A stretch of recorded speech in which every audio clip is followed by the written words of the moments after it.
Masini, airport in my eye, Mojana, Nanum Shegu, Nadi to my eye. Edumene was so, say a bay, a piatwaso, Nindian twasso, go to Crania, Pessamin coming out. Eddie ain't bremo, the mamaya, sassy food or what to say. Oh my lord, oh my lord.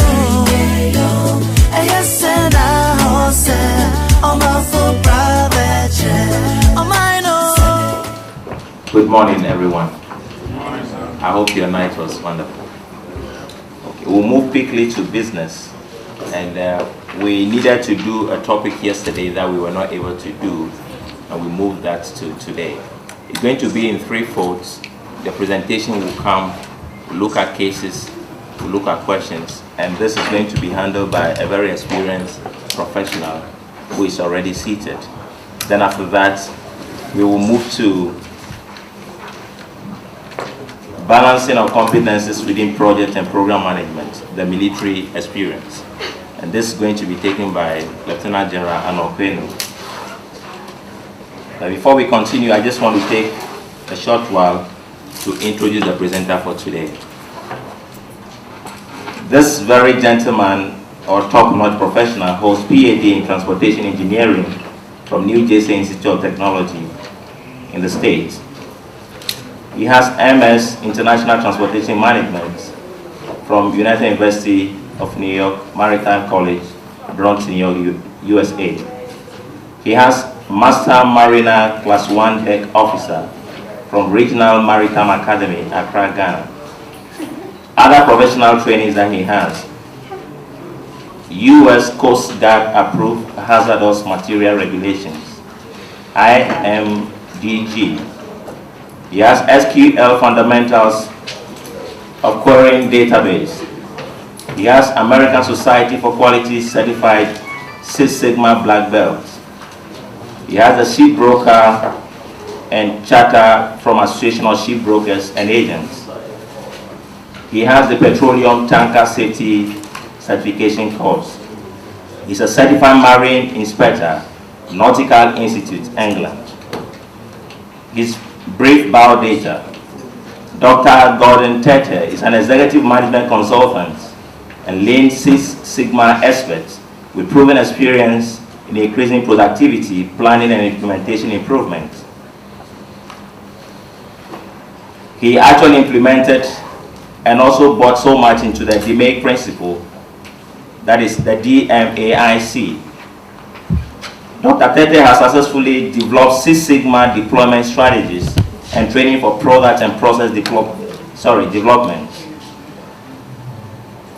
Recent accomplishments include 10% reduction in production cost deployments with the use of Lean Six Sigma and its DMAIC problem-solving approach. Dr. Tete is a master mariner and sailed to various ports in all the continents. As a merchant marine officer, he represents the Republic of the Marshall Island Maritime Administration as a nautical inspector for the West African sub-region, including ship/MODU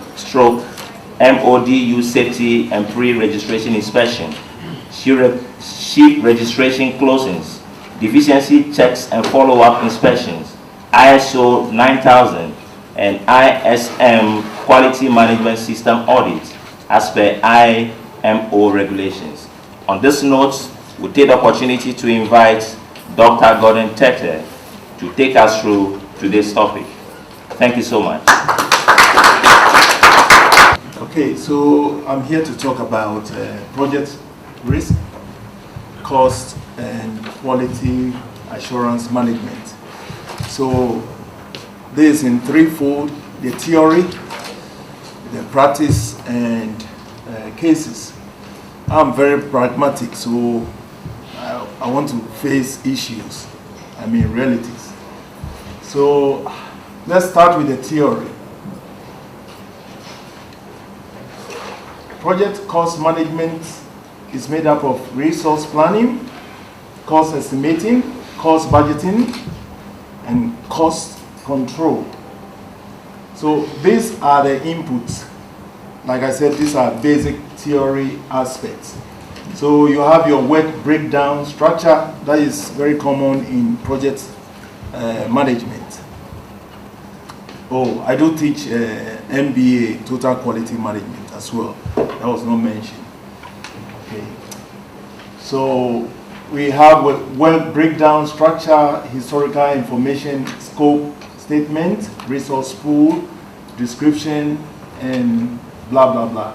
So we have the inputs, the tools that we can use, expert judgment, okay, in terms of forecasting, and the output resource requirements.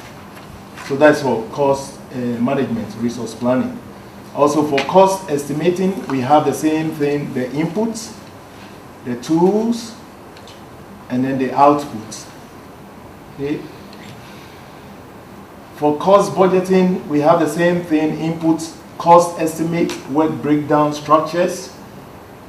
And the tools we can use is cost budgeting tools and techniques. I'm not here to teach theory, so that's why I'm skipping it very fast. I think you are all right with that? Yeah. Okay, thank you. So for cost control, we have the inputs cost baseline, the tools change control, and end value management. You can see some calculation right here, doing some probability. Okay. In case you are scared with mathematics, well, I'm sorry. Okay, project quality management. Now let me stop here. What is quality anyway? What is quality? Can somebody help me?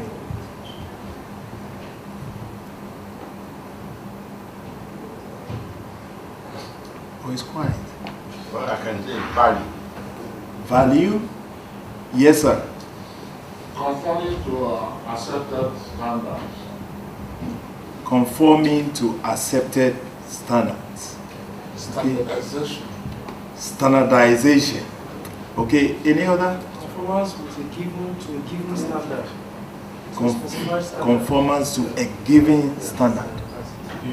I'm just coming from a conference in Gabon, Libreville, and African Association of African Universities.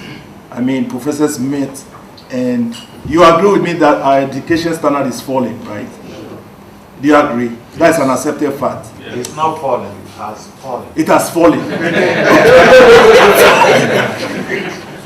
So the issue is, how can we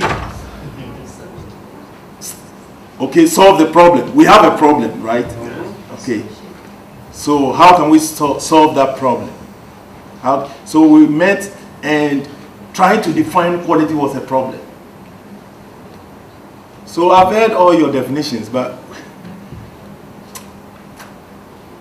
at the end of the day, why do we have quality anyway? Because there's sub-quality. There's policy.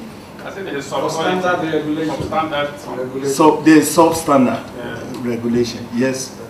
As I said, there's some requirement or standard that we want to meet. Therefore, at the end of the day, the characteristics of the projects that is been done should meet that standard or requirement. Okay. I have a problem with all the definitions that you've given, but I'll tell you why. Okay. So project quality management, quality planning, quality assurance, and quality control. There are so many quality management systems. ISO 9000 is one of them. Is there anyone who is familiar with ISO 9000? Yeah. Okay. Has someone implemented ISO 9000? No. Okay. Now,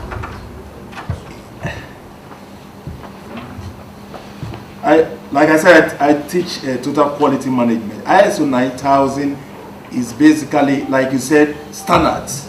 International Standards Organization. That is the meaning of ISO.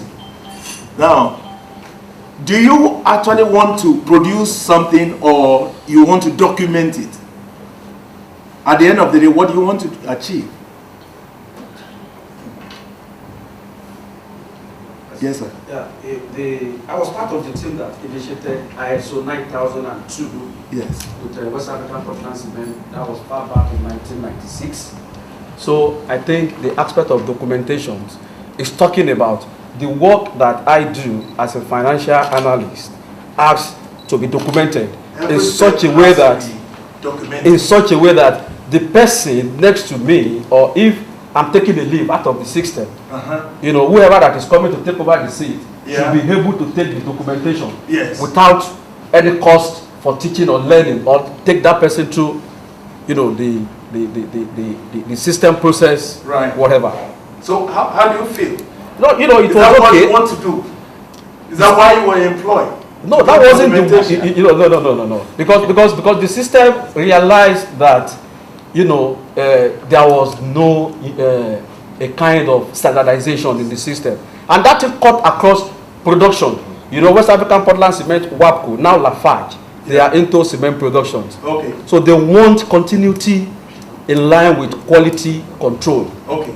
Thank you very much. So I'm happy I have someone I can use for my presentation. Very, very happy. I told you I'm very pragmatic, right? Straight to the point. Okay, I don't want anyone to waste my time, so I won't waste your time. One more factor. Oh, wait, you wait. I'll come to you. You wait. I'll come to you. Don't worry. We'll have a lot of time to talk. I don't know. We'll talk. Don't worry. Don't worry. You're not his first man. Okay, quality planning. We have the inputs, like I said, quality policy. Now, companies write, this is company X, and it's our policy to achieve highest quality. What do you mean by that? What do you mean by, have you read some of the quality policies, statements? Or, I believe you are in business. You've seen them, placards all over. You don't read them. Do you? Do you read them? You don't. It's only on the wall, right? Like in my organization, You are forced to read them. we have our quality policy. First statement reads, enemy of the ordinary. It's what? Enemy of the ordinary. It's what? Who is the enemy? You know, we are trying to say that, you know, in the class of our arrival, you know, what they think or what they have as their own standard, you know, is not what we, you know, what we define as standard. So, you know, referring them as enemy, meaning that they are ordinary in the scheme of the activities that we produce or the service that we render. Okay, I have a flip chart here.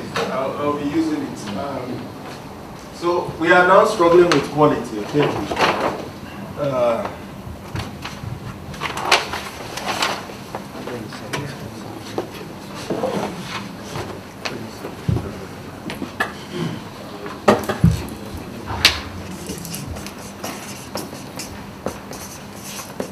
What is quality? Okay. So the quality policy, like I said, is just a mere statement that is written on the wall, and it doesn't change anything. It doesn't. Okay? Fine. The tools, benefit, cost analysis, benchmarking. What is benchmarking anyway? Standard. Standard. Okay, benchmarking means Portland Cement that your company will compare with GASM. Okay, so GASM within 40 hours, okay, 8 hours a week, 8 hours a day, 40 hours are able to produce 100,000 bags of cement within 40 hours using the same capacity of machines, and you are able to produce 200,000. So if I am the chief executive, I will ask my production manager, why is it that you cannot produce 200? Is that all right? Yeah. Is it justified? Yes. It's justified. It's justified. Because you have a benchmark. So that is what we mean by benchmarking. Fine. Good. Also, design of experiments, if you come to my class, I'll teach you all those things. But all these are theory. Okay, the outputs, quality management plan, and quality assurance, inputs, quality control. Yes, there was, during our conference, there was this issue of what is quality control anyway?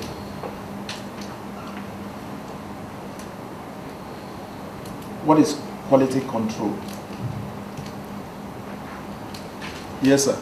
Quality control may be construed to mean, a standard set to achieve desired result that has a minimum and the maximum. Yes, is it what?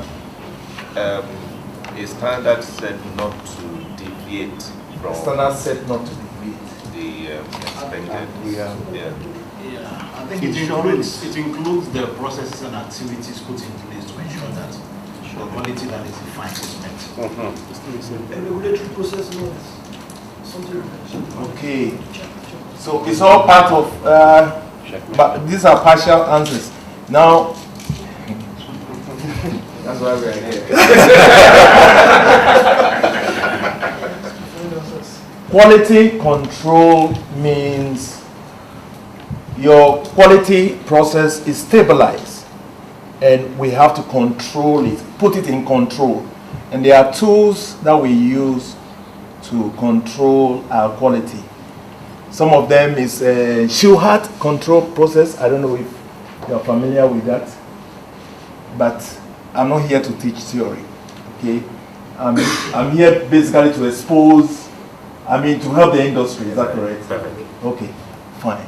Because if I have to teach all that, it is going to take a long time. So quality control, now, there are some people who use quality methodology to punish their employees, and that is wrong.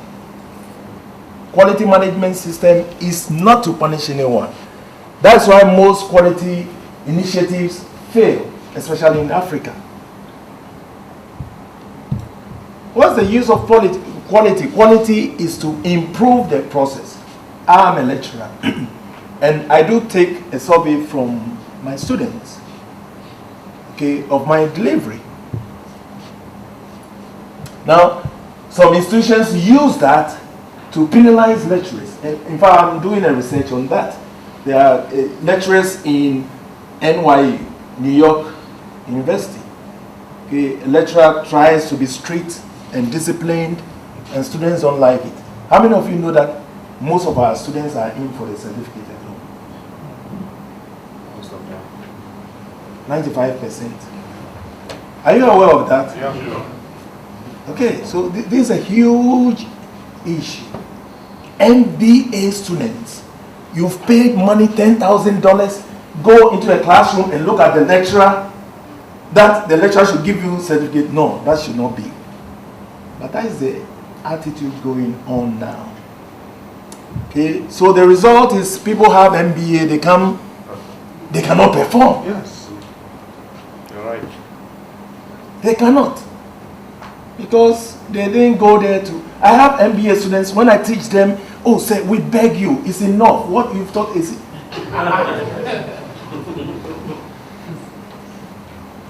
Can you imagine? It's enough. You are giving us too much. $10,000? Well, let me go ahead.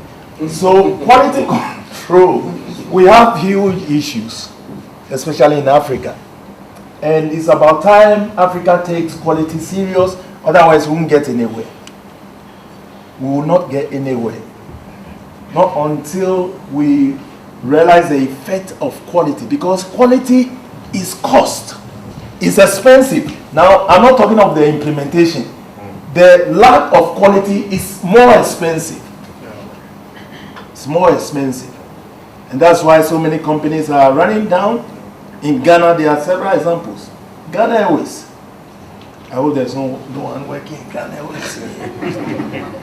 Okay. Tools and techniques. Outputs. Project risk management is a systematic process of identifying analyzing and responding to project risk.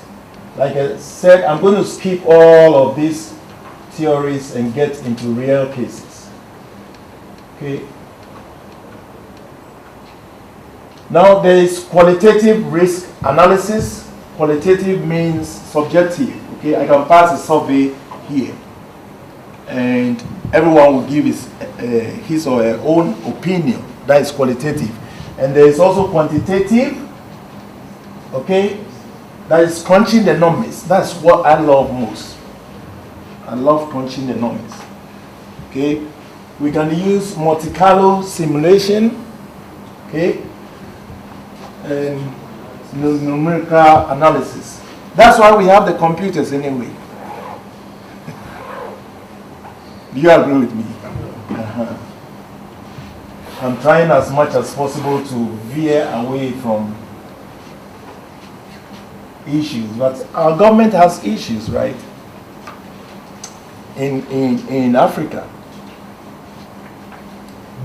We did conduct an election, census in Ghana, 2010. And it's still an estimate.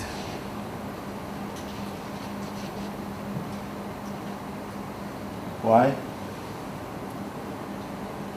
We try to issue national ID cards and still we don't have it. Why? Why? Okay, inputs, tools, I hope I'm all right. Yeah. Okay. Risk response planning, monitoring and control, risk monitoring. Now, this is where I want to be. In the US, the government ensures that people who are giving projects enforce quality. In fact, now that we have oil in Ghana, there are American companies that are coming down, and before they give you a contract, they will make sure you have a quality system in place. Is there anyone who is familiar with that? Or? Yes. Okay.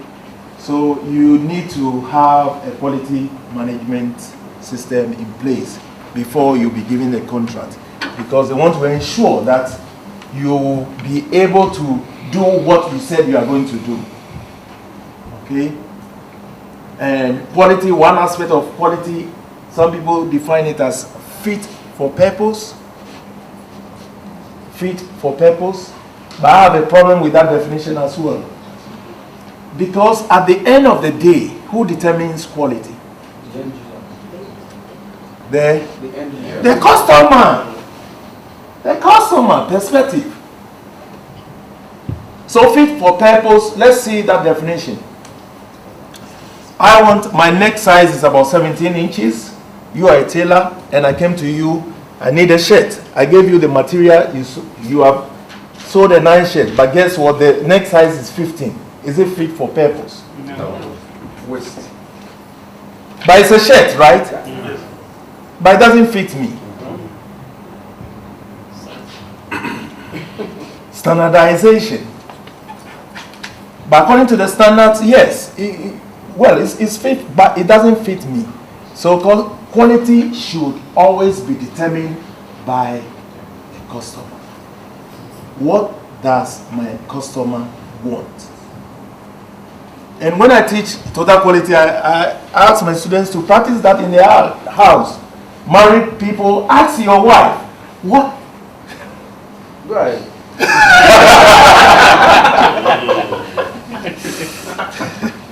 What do you expect from me? As a husband or as a wife? That's a whole issue. That is a whole issue. A kind of words. I don't want to get into that problem. But yes, we, in a marriage, we are customers to each other, right? The husband and the wife. And we have certain expectations. We have to fulfill the expectations, otherwise there's a problem. The same thing on our job. Okay? We have internal customer and external customer. We should satisfy all of them. Otherwise, we are in trouble. And this is where governments should wake up, okay, to insist on quality. Governments should wake up to insist on quality. And what I'm going to show you is a US quality roadmap. Before US government gives you a contract, you have to establish a document requirement. Assure compliance with the requirements. There will be technical, safety, and quality aspect. Okay, so you are going to perform the work, you need to have a quality system in place. And then the government also has got an agency that they recruit who ensures that quality is enforced. So when they give you the contract, there is an agency that is going to oversee, okay, the execution of the project. In Ghana, we have the Ghana Standards Board, right? Yes. Ghana Standards Board. And then Food and Drug Administration. I won't go into details, whatever they do. Because there's a funny joke. I was once driving towards Takrady,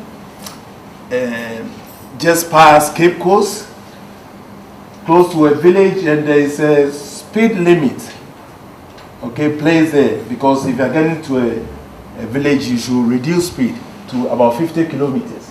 So I just negotiated a curve, and there was a policeman standing there. He stopped me with a speed gun, said, you are going 70 kilometers per hour. I said, me? Look at the instrument. I have a GPS. I hope you know what is GPS. Yes. Global positioning. That tells you exactly your speed that you have traveled, the time that you have taken, and everything. So I told the policeman, look on my GPS. He said, what is this? I said, it's GPS. So he said, no, master, no. I mean, look at the speed gun. So I asked him, who calibrated that speed gun? 5 years ago. You know his response? He said, Food and Drug Administration.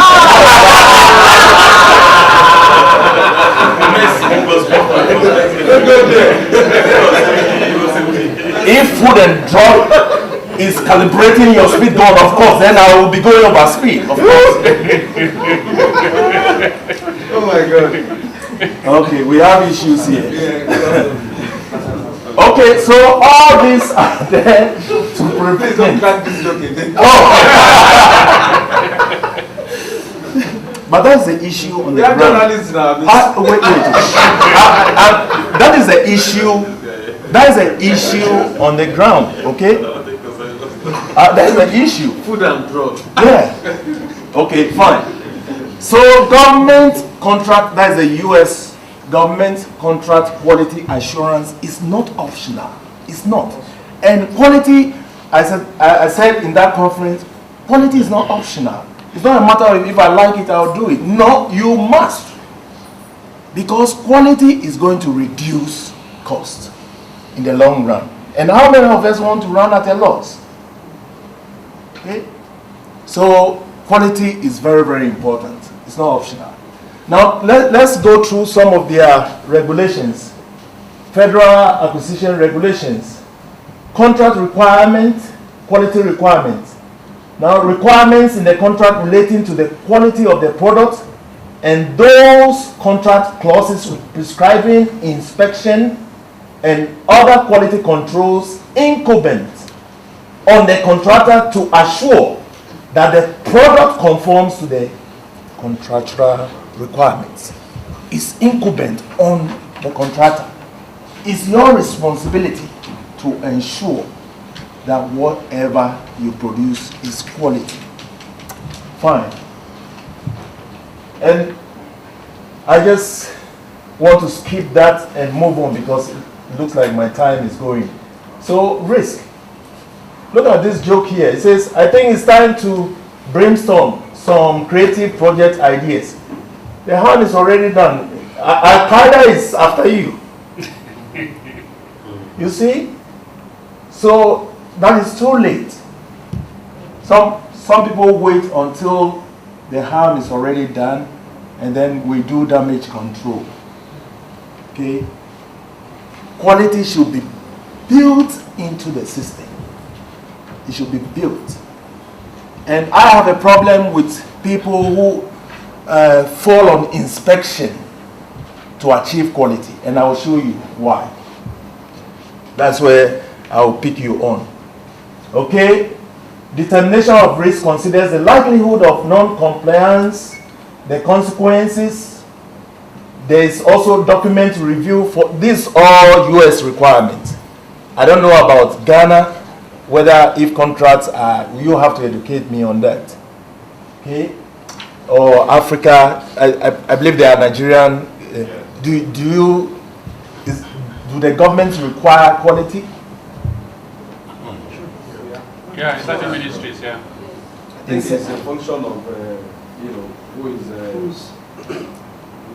driving that process. But I think this thing is more applicable in private sector. After bidding whatever, you still have to review the documentation. You still have to do inspections. You still have to inspection and visit to the site of. Okay. You understand? Right. So this thing is more very private. For private. If you are going to work for private, yes. But for government, there is nothing like that. I really don't see it. There is, but it doesn't work. Say it. They said they are genuinely serious. Say it so that they will know. They are there, but it doesn't work. It's not working. In Nigeria, there is standard organization of Nigeria. Yes. Each ministry, it require, like Ministry of Works, will require you to have a standard in your bidding process. Right. But all that doesn't work because at the end of the day, they will construct a road and it will still fail. Okay, that's why we are in such a mess. Yeah. I'm so sorry to see that. Where do you work, please? A lot of places. A lot of places. Yes, I work ExxonMobil project quality manager category 1 project. I've been a CEO. I work for myself. I work for Kakasafla. I work for so many companies. So what I want to say about quality, good you're talking about it. Quality basically look at the scope of work. It talks about the regulatory, talks about specifications, and also it talks about standards, you see. But looking at it in all ramifications, you find out that, for example, if you're working in a service company, you are a service company, you want to work for Ajib. Ajib comes up with all its standards. Yeah, Chevron, maybe Mobil will look alike because they are American. Shell will have their DEP, Mobil will have their EMEP. That is a engineering ExxonMobil management system, engineering management system for projects. So these are how it works. The issue of, just as you said now, is now dependent on you trying to satisfy the client's requirement if you are working for the client. And if you are on the client side, you are there to enforce. But there are two things about quality: quality assurance and quality control. The QC of it, which is quality control, has to do with inspections, all these NDT tests.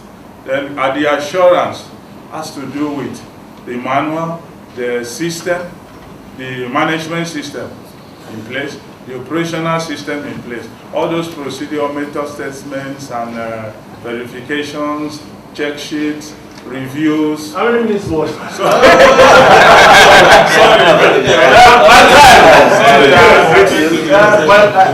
I'm sorry, but we can talk later on. Okay? Fine. So, okay. Product assurance, recorded evidence demonstrating conformance to contract requirements shall be reviewed to ensure product and process conformance. Okay. This is a quality system evaluation. Okay. Now, quality data analysis.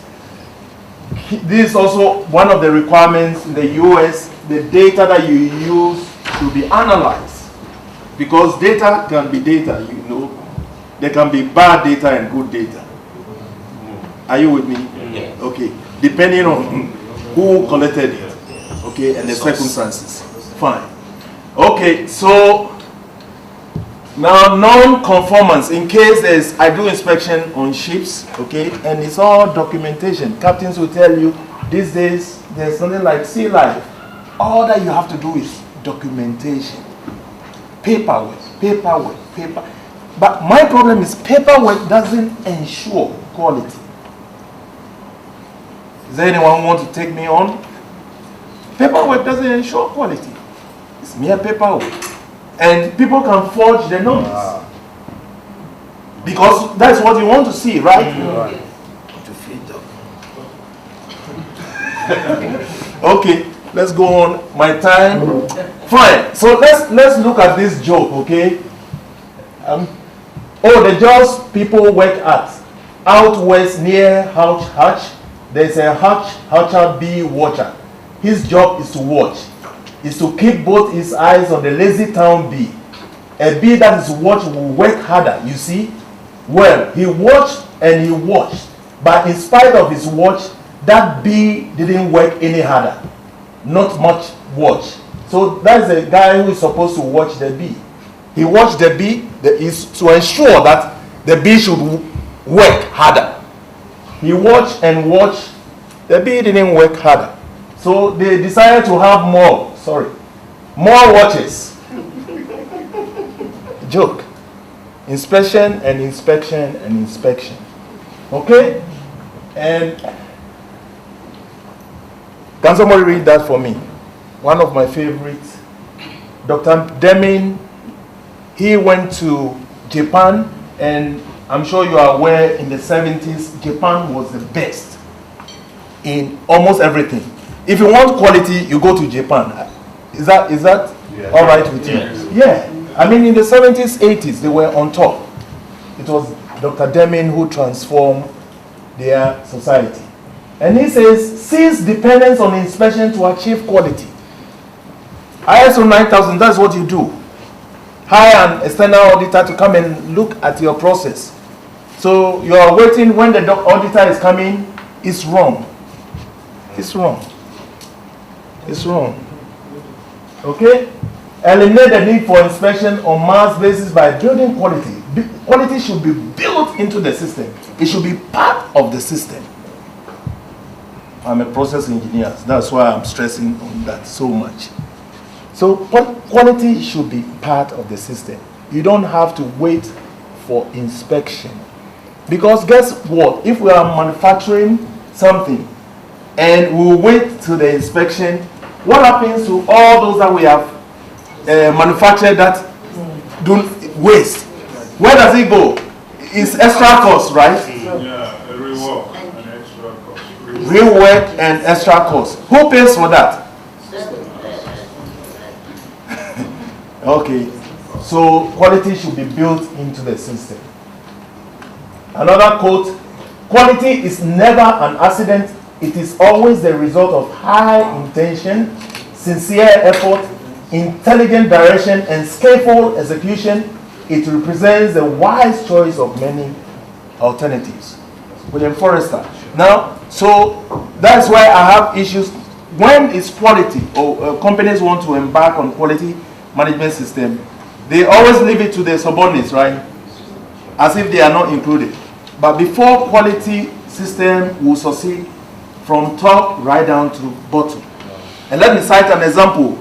I'm now rushing because of time. General Electric succeeded because of Jack Welch. That's where I pick my skills. I work with General Electric. And when you are employed, the very first week you go on orientation, 6 Sigma. That is a mantra. Mantra. You can never be promoted unless you have your black belt. All managers should have their black belt because they believe in the system from the CEO up to the messenger. Everyone is involved. So it's not a matter of this is a quality. We have Department of Quality Control. That's a joke. I'm sorry if you have that. I'm sorry. But quality should be built into the system from the top right down. And we can talk more about that. Look at what does project quality variation do to us? If you have 99% project quality, look at what it does. Every 1 hour of unsafe drinking water every month. 1 hour of unsafe drinking, that's 99.9%. 2 unsafe plane landings per day at Chicago, you know, O'Hare Airport. The number of planes that land and take off, you will have 2 unsafe landings. 500 incorrect surgical operations. 20,000 checks deducted from the wrong bank account. Not your own bank account. Okay. 32,000 missed heartbeats Per person. per person per They year. are all dead. Okay, so 99.9% is not good enough. So that is why we have to apply a better quality management system. And I'm a Six Sigma black belt. In case you want to talk more about it, we can do that. But where you should be is above all this, okay? This is your quality management system. You should be above 100% confidence level. Okay, these are some classic cases of project failures. Underestimation of complexity, failure to establish appropriate control, lack of communication, failure to engage stakeholders, failure to address culture, lack of oversight, poor quality, failure to understand, poorly planned. And this is one example where I'm going to stop. Denver Airport in the US baggage handling system, project failure due to underestimation of complexity. The problems building the system resulted in a newly complete airport sitting idle for 16 months. Invested the money, 16 months, the system could not work. And I know we have so many projects in Africa like that. Plenty. In fact, most of them don't work. 90% of them doesn't work. I understand in Nigeria you paid money for a subway system, train, and is Yeah, that they have true? been under construction since Imo River. It has not completed. Abandoned projects. Okay. The delay added approximately 560 million to the cost. At the end of the day, the system was finally implemented with a shadow of due to underestimation of poor quality. Okay, so I'm going to run up now, and there are so many examples. My card will be available in case you want to contact me. We can talk more. But this is the end of my presentation. Thank you.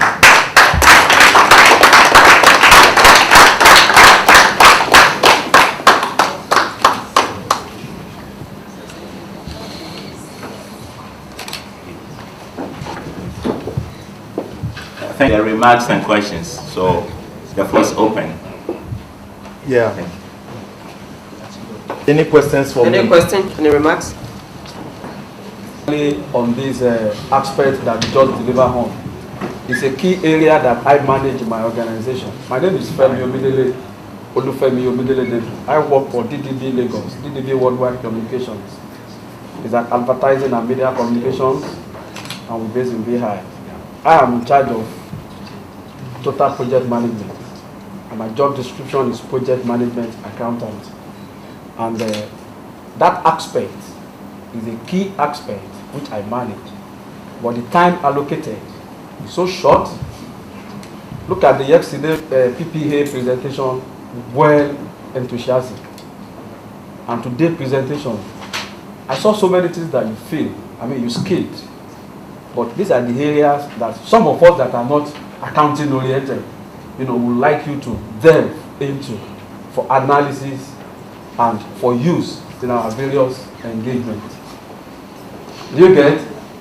Like in the area of quality, total quality management, you skip something that extracts what I earlier mentioned before you got to that point. That is quality control system that have the upper region and the lower region. Yeah.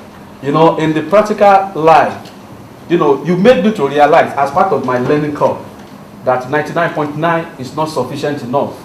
Yeah. You know, and like organization where I come from, I also mark quality control. Before you place advert, for instance, it passes through me. I look at it.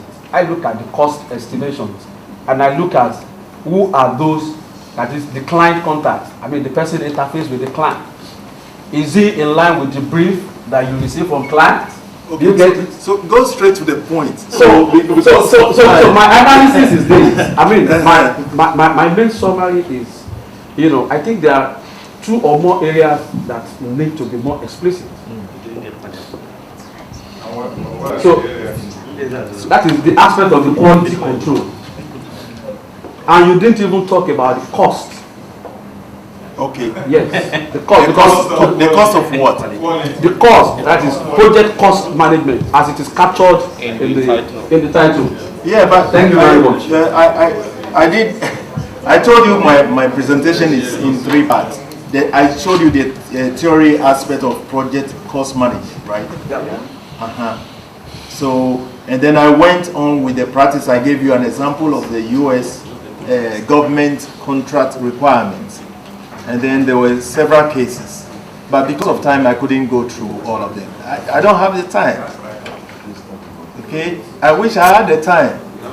Because 45 minutes is not enough for me. I can talk for 3 hours, 4 hours. I can do that. But I don't have that luxury here. Okay? My name is Edward Agumanu. I think the theme for the program is championing the African industrial and market-driven economic evolution. Now, I will be much happy if we have successful stories in Africa. There are businesses in Africa, Ghana, South Africa, Nigeria. In Ghana, we have UT, in Nigeria, Glow, and the rest. So let's brainstorm and see how these people have gotten to the stage at which they are. But if we are talking about US, and sometimes it's very challenging for those of us who are young. Okay, thank you very much. To respond to that, what's your name, sir? What's your name, sir? What's your name? I'm Edward, sir. Edward, okay. Now, I would love to show examples of Ghanaian or African companies. However, I have MBA students. You ask them to write a project. Guess what? They write about the US. Do you know why? Do you know the reason? What's the reason? Internet? They have ready information. Apart from internet, Availability of information. data. Availability of data. Your companies, you don't want to disclose what is going on. How do we get the data? You are suffering. You are in trouble. And instead of, well, help me, he said no. No transparency. I'm trying to get data from industries, and I eventually have to beg. Okay? So that is the issue that we have. Okay? I'm looking at the customer coming to you with something, and the customer himself doesn't have the technical knowledge of what he or she wants. So then who determines the quality? If the person doesn't really know the technical specifications of what he wants, people are there are huge buildings and things around, they are caving in, they are breaking down. The person feels, this is what I want. This is what I asked for. And then you gave it to me. But then the person You want a building that will crumble down? Is that what you're saying? Yes. The customer wants a building? No. I'm not saying that. I'm saying the customer needs this building. But the customer doesn't have that technical know-how to know that this building these things need to go into the yes. So you do it for the customer. The customer is okay because he determines the quality. No, that's not what I said. No, that's not what I said. I'm not saying that is what you said. I'm looking at customers who don't have the technical know-how about certain things. Okay. And then they determine what the quality is. Yes, that is what I'm saying. Okay, my response. I'm wrong. Yeah, okay. I'm Roberta. Okay. No. I'm from Trinity Baptist Church.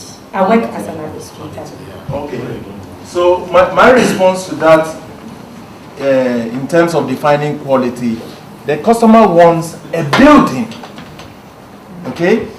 So if you are the technical person, okay, you know all the technical details, okay, you should tell the customer, now if I use wood, it's going to last you for 30 years. If I use block, it's going to last you for 100 years. Okay? That's what I mean. Now, a customer, I don't know, you see this? It's not too long ago that we had this, right? Do you love it? Yes. Because 15 years, 20 years back, I remember when I want to call someone in the UK, I had to go to the post office, queue. Yes. I was a customer, okay? And until someone introduced this, that's what we call innovation. Okay, so there's a model that we use, Kano model, to excite our customers. So my definition is we want to exceed customer expectations in terms of quality. Well, whatever you want to call it. Okay. But I want to exceed customer expectations. Yes. Have some contribution. Okay. Yeah, and also the essence of the conference is actually to set a standard. We want to actually put in place quality control measures like Doc is talking about. So at the end of the program, we should be able to come up with a policy framework. Not only that, but something that we can perpetuate to the next level. So the need for American Academy of Project Management, as we said yesterday, we want to actually learn from other people. Notwithstanding that, there are equally good cases that we could look at indigenously. So maybe time may not permit us to do all those ones. But let's look at our banking system. I believe we have a banker here who is the corporate affairs director or manager. When you look at our traditional banks versus the international banks, the case in Nigeria, the case in Ghana, I believe they are all the same. Let's speak, maybe I may not mention the bank, Bank A or Bank B. Let's say Bank B is a Ghanaian bank or Nigerian bank or Senegalese bank, and Bank A is from UK or America. Let's tell ourselves what is the process. Let's pick an indigenous bank. Could you please write Bank B there? Then we see right from the beginning of that bank to the stage that it is today, what is their processes as far as customer service is concerned. When it comes to implementation of tools, as far as managing that institution, right from the people to the delivery, what is there? Let's compare it with an international bank and see the standard. And we will give the floor to our sister there. I believe you are coming from Barclays Bank. Thank you. So, Abena will give us a short. It's actually a surprise, and I haven't come. I haven't planned anything. And secondly, sorry to say, I don't know what happens generally. I know about the results of what happens with the indigenous banks because when it's published, I know. But I don't know what goes on in their processes. Okay, so stand for the international banks. Stand for A, and somebody will stand for B. Okay. So you are coming purely from an indigenous bank or financial institution? Me. Okay, I will be glad to have somebody who has a banking background. Somebody is from a financial institution here apart from Barclays Bank. Mr. Kofi. Global Access, okay. Global Access is an indigenous institution. Okay, could you please come? Doc, I believe we are not taking your time too much. Okay. You are taking my time. Yeah. When you look at products and the service industry as a project, we all know what we call commonly as the piece. So we will look at Bank A having a product being a project.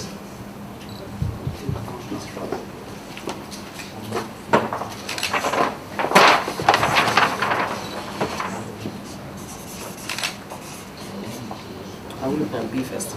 Yeah, Bank A. Oh, Bank A has a product. You can use pen so that we.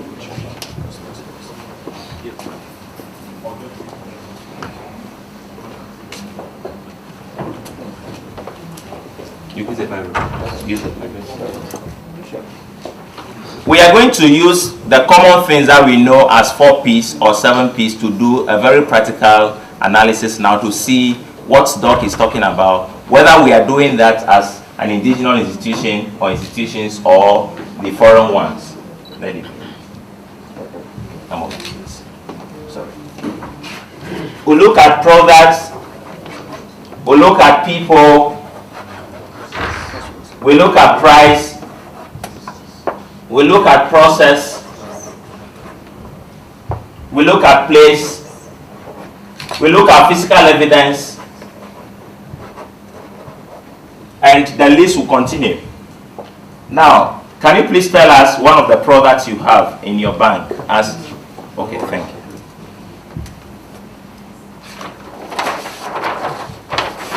We can all agree with me that a product is a project. Thank you. So products from Bank A, price, the place, the people, the promotion, the physical evidence, the process, periodicity, which got to do with time that we had yesterday. Periodicity. Okay, we'll land here and continue. Okay, a bank is using money, or it's saving people's money, or managing people's finance or money. Microfinance, you're also doing that, isn't it? Yeah. So could you please tell us one specific product that you have that is similar to an indigenous institution's product?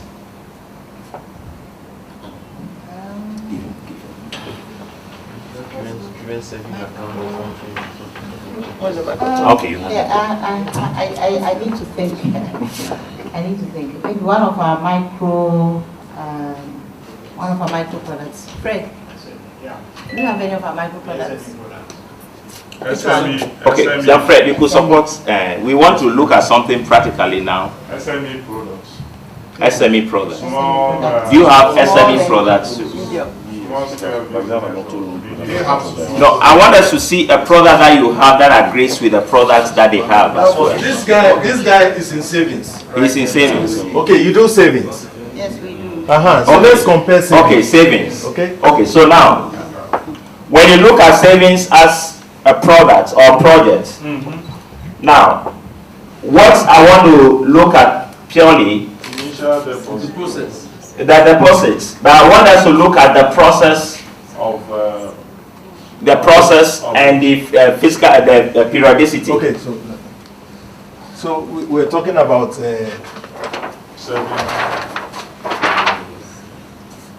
basic input, the process and output. Is that correct? Yeah. Perfectly.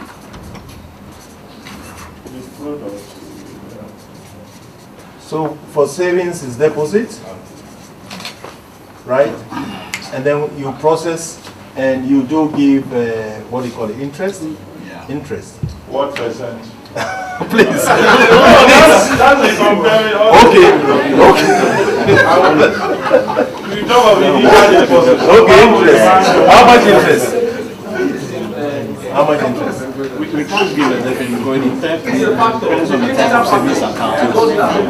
A common generic savings, please. You do publish your rates. Why are you feeling shy now? Oh no, let's. Yes, you see the problem. We are trying to compare banks. They are shying away because they don't want to disclose. You know the problem. That is that's our problem. Now let's look at the data.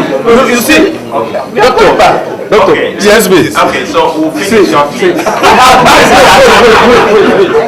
Ladies and gentlemen, in fact, 10 seconds. Ladies and gentlemen, what I observed from the beginning of this scenario is that somebody somewhere is not ready to disclose information. That is it.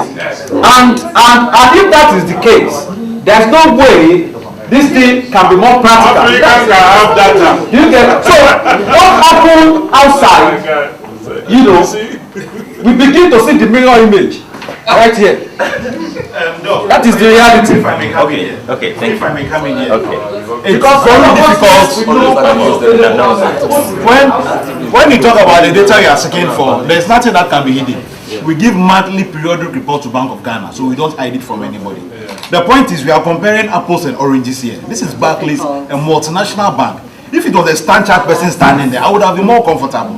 Because I'll state a product here, and you think it's a normal savings, but no, our savings, we have about 15 different types for 15 different segments of customers. Okay. So depending on the customer you're talking about, how that, I don't know where he is also coming from. Okay, hello, sorry. This is exactly what I want us to see. Okay, this is exactly what I want us to see. Why I'm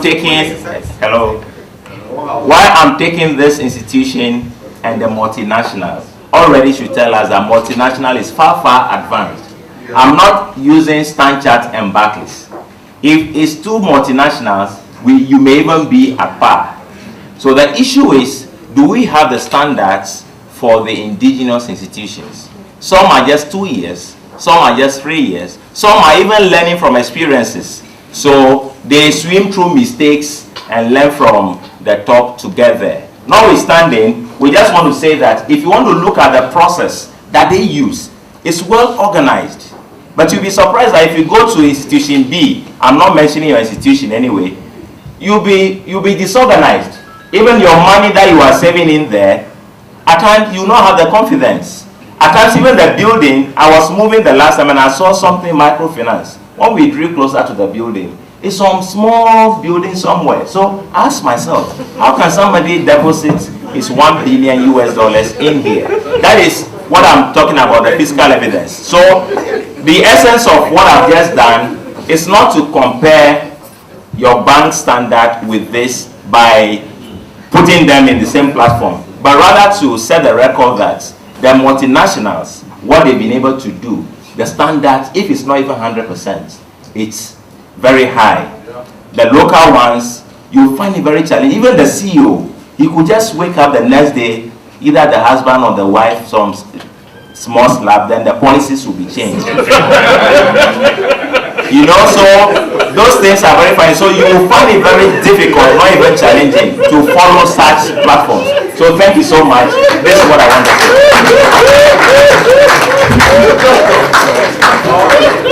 Well, thank you very much. I think it's been a very interesting morning. It's been a very interesting morning. Thank you very much, Doc. And all that has been established is that, well, Africa, we don't have it. And when we want to be like the master, then we have to try to learn from the master. And those who are prophets, I think there's something called iron sharpen iron. We learn from each other. The institutions, like the American Project and Program Management, some have been there for centuries. Buildings, you go to London Bridge is standing well over a century. But we have 3-story buildings that are crumbling in Africa. And we keep asking ourselves, what is wrong? So we don't have a standard. Because if you want to copy a system from elsewhere, you have to learn the process, bit by bit, every step along the way. That is why, for instance, our democracy is even struggling, because we institute our culture into that. Ladies and gentlemen, my time is telling me we are behind our coffee break, and on this note, we will be breaking for 10 minutes to have coffee and some drinks provided. After that, we refresh our memory. At some point in time, around 1981, 29th May to be precise, in Freetown, Sierra Leone, they came together to form what they call the proposal for the mutual defense assistance. And then our continent, or this sub-region, was noted to be a very unstable one, caught in quagmires of war, civil wars of all kinds.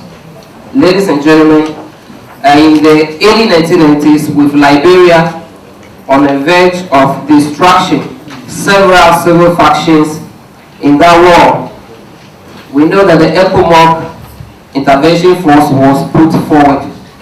And we have to just say these things to enrich us to know who we're coming to listen to. This Appmc intervention force, or the Appmc as they call it, is a very different of its kind. Even when we talk of peace support operations or the normal United Nations operations across the world, because this is a force that more or less have the great, they come with the concept which the UN is now laying claim to, of the responsibility to protect. Because at the time that Appmc actually moved into Liberia, the UN and the Francophone side of the West African sub-region was not in favor, but it was the need to save humanity. So it means they were moving into a hail of fire from all kinds of factions, and it takes daring men in uniform to do that. So I'll go ahead to say the leader of that force, Lieutenant General Okweno, is a retired Ghanaian military officer who served as the Chief of Defense Staff of Ghana Forces from August 1983 to September 1989. He took over from Flight Lieutenant General John Rawlings and handed over to Lieutenant General Winston Mensah Wood. He was also, like I said, the first commander of the ECOMOG, or the Economic Community of West African States Monitoring Group, which intervened in Liberia to help in the civil war. He also served twice as Army Commander, first in the 1979 following the coup d'etat by the Armed Forces Revolutionary Council, which overthrew the Supreme Military Council. He was replaced when the Liman government was elected. He was, however, reappointed as Chief of Army Staff following the coup by the Provisional National Defense Council, and later as a General Officer commanding of the Ghana Armed Forces of the Republic of Ghana. He was a former member of the Council of State, Ghana, and currently the Director General for the Center for Conflict Resolution. Ladies and gentlemen, with a resounding and tumultuous applause, please help me to welcome General Lieutenant to the studio. Thank you so much. Thank you. We all know military, we all know what soldiers can do. But what is so key to us is when you look at leadership and project management, and there's no better place I have seen that's the way military people marshal resources to champion success in execution. So on this note, let's welcome him honorably. He may be sitting, I can't really stand. So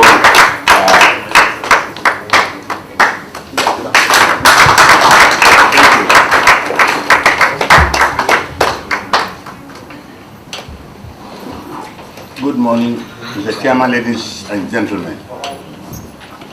As a matter of fact, I don't like very much when people begin my introducing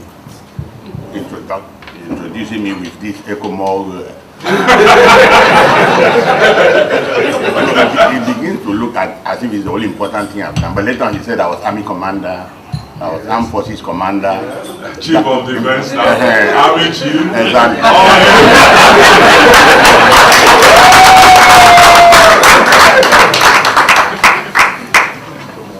if you talk about projects, actually, the most, my most challenging experience had been to be the Rawlins Army commander during the 4th June revolutionary years. I mean, to manage a rebellion. Yes. First in 4th June, 31st December, had never been an easy undertaking. Well, ladies and gentlemen, I believe that we are all in this room, in this hall, because of our determination to do something positive, urgently and seriously about the daunting challenges that still confront our African continent,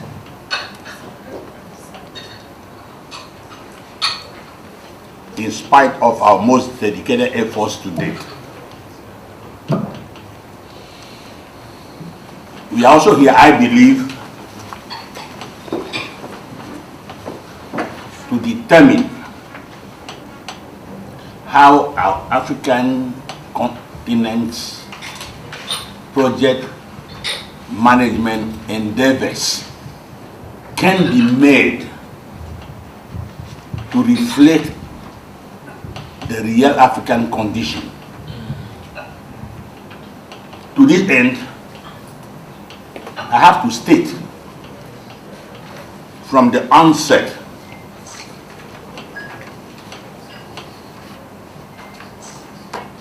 what I consider to be the real needs of Africa at this time. As stated by Dr.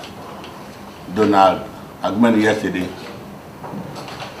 our needs include the need to consolidate good governance and democratic transition on the continent, the need to enhance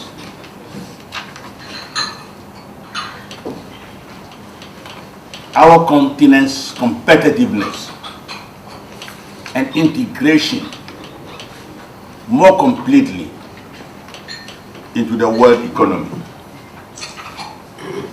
the need to substantially deepen regional integration, improve infrastructure, and diversify our economies. It also includes the need to end armed conflict on the continent, sustain peace, and enhance human security. We have to work harder to eradicate the HIV/AIDS pandemic disease and all its social, political, and economic consequences. We need to strengthen and revitalize our continents, our continental and national institutions in such a way as to make it possible for us Africans to deliver on our commitments.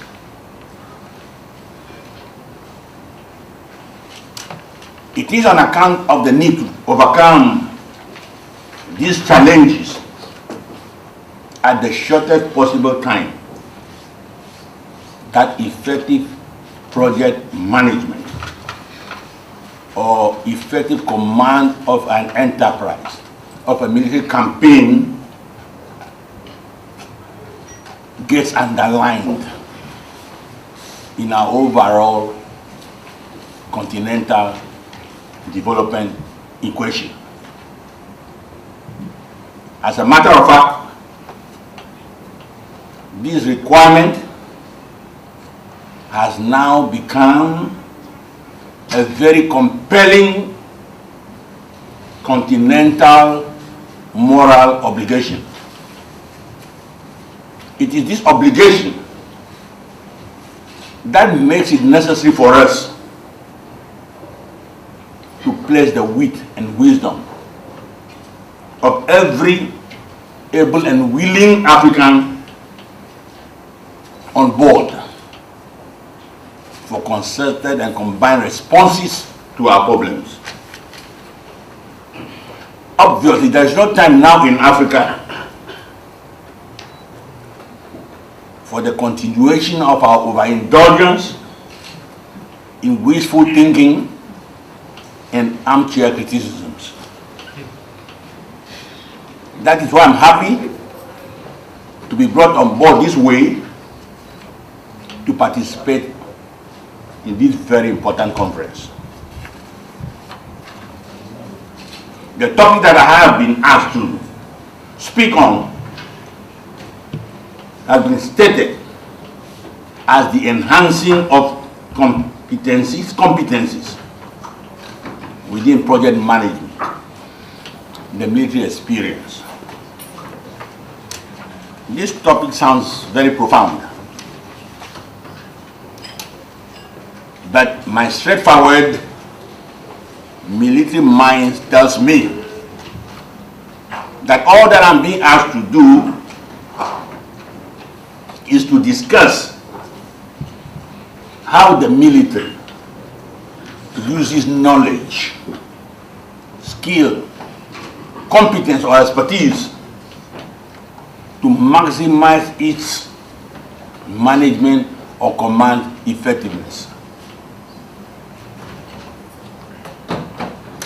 How the military ensures that its campaigns are executed in such a way as to result in victory.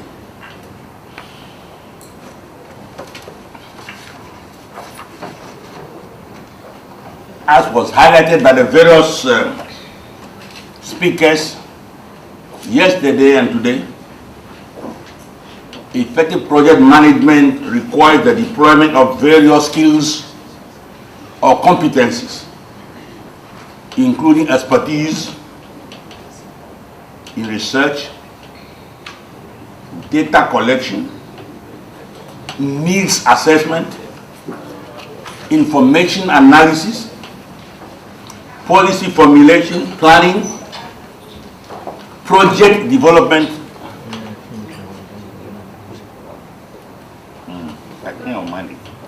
Actually, my parachuting days are having a toll on my waist, and he knows that I'm suffering from my waist. But this is a time for sacrifice.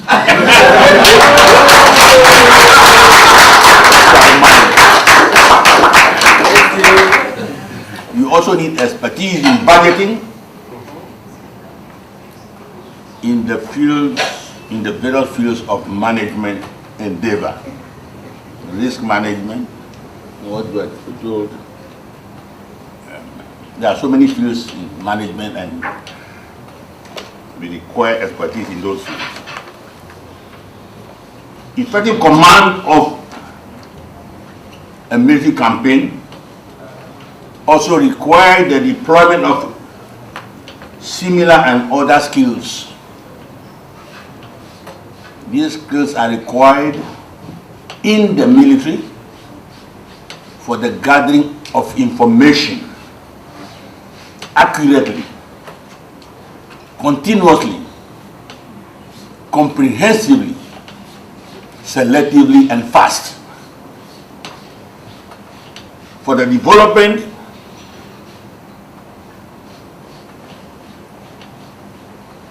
of reliable means to distinguish the true from the false, the relevant from the irrelevant, the material from the immaterial.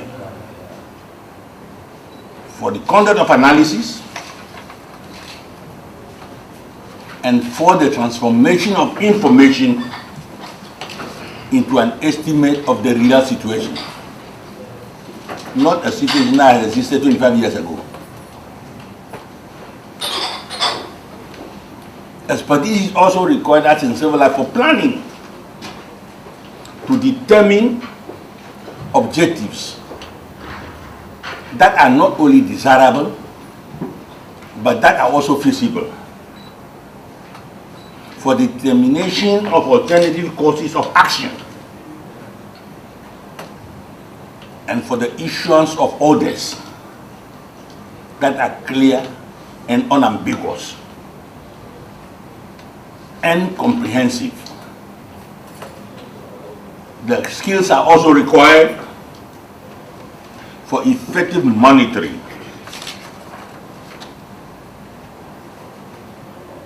and for the building, it should be effective monitoring and evaluation, as we heard this morning, of impact,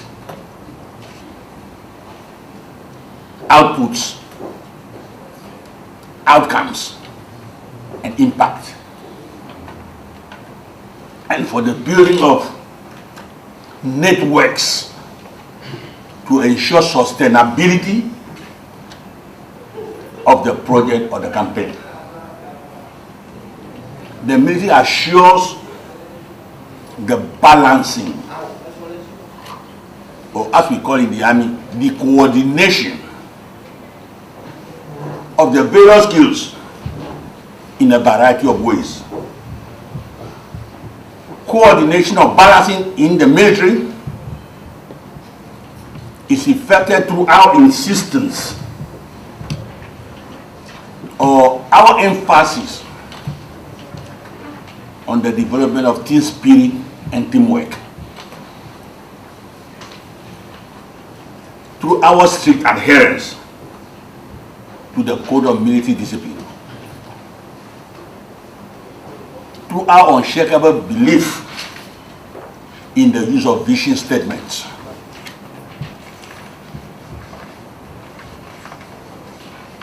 Actually, what I'm trying to say is that if you write the project document without this vision or mission statements, if there is nothing for people having an alternative vision of future possibilities. For example, in going to Liberia, if soldiers cannot be made, that the campaign in Liberia is going to lead to a free, fair, just, and progressive African society in which everybody can be happy and have a hope of the future. I don't think we would have been able to land at the free port of Monrovia. Vision statement is very important. It is written, we all know it's in the good Bible, that it is for want of vision that the people perished. Yeah. We achieve coordination through our reliance on the use of regular dialogue by way of conferences, seminars, debates, for the sharing of ideas and for shared understanding of aims, principles, and policies. We also ensure that we build effective working relationships with reliable partners, as this tendency, or as this tends to contribute to the sharing of expertise, the sharing of the burden,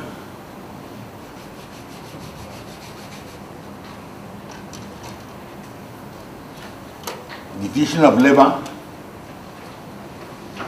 and as this partnership increases the legitimacy of the project or campaign.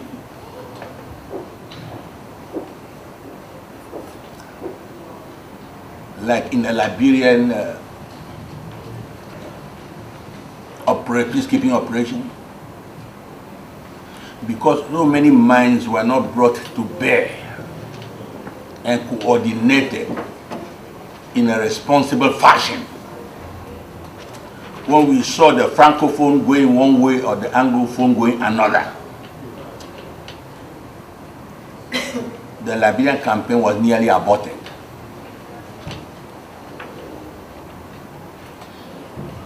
it is important that effective partnership is built around our projects, as this exemplifies what we mean by cooperation.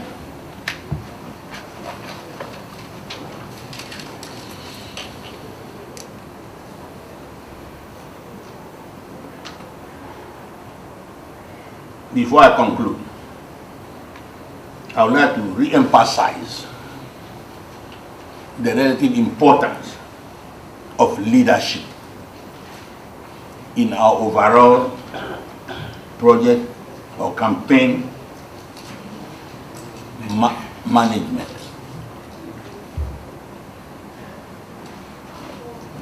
Good leadership as an administrator can contribute to effective supplies, provision of resources at the right time and place.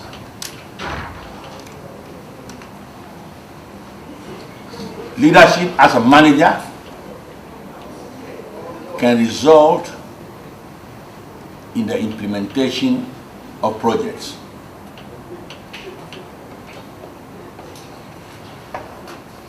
It moves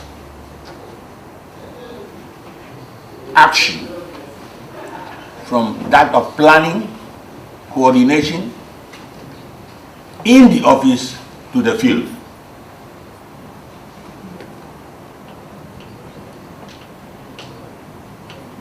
In the military,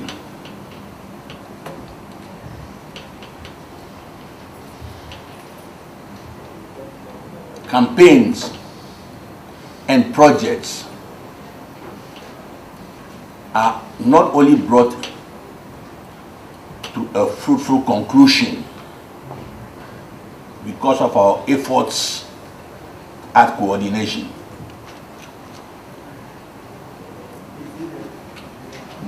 What keeps a military force going is what we call motivation. And motivation in the military is best carried out by a commander who positions himself way in front among his people, among his troops, whilst coordination requires him to be at some fixed place in the rear. All that I'm trying to say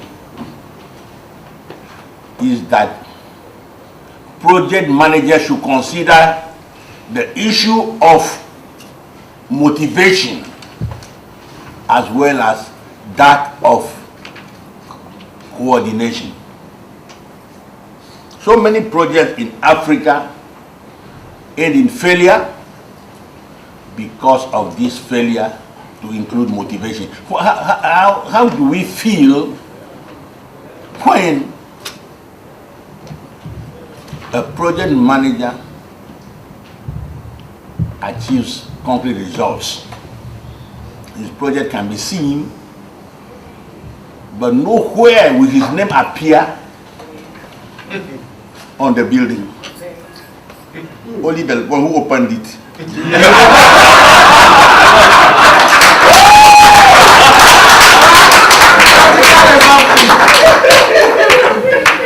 No, I mean, we think that it's a lack of expertise, it's a lack of what do you call it, competence in this our country, in this our continent. We have the same expertise as in the United States of America.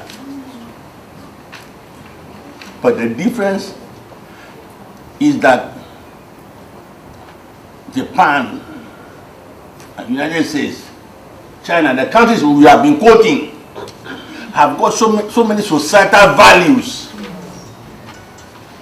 that makes people proud and committed to achieve results. So if our project planning endeavors do not include considerations of motivation, our projects will end up in failure. We shall continue to have 50% failure rate. Job has said if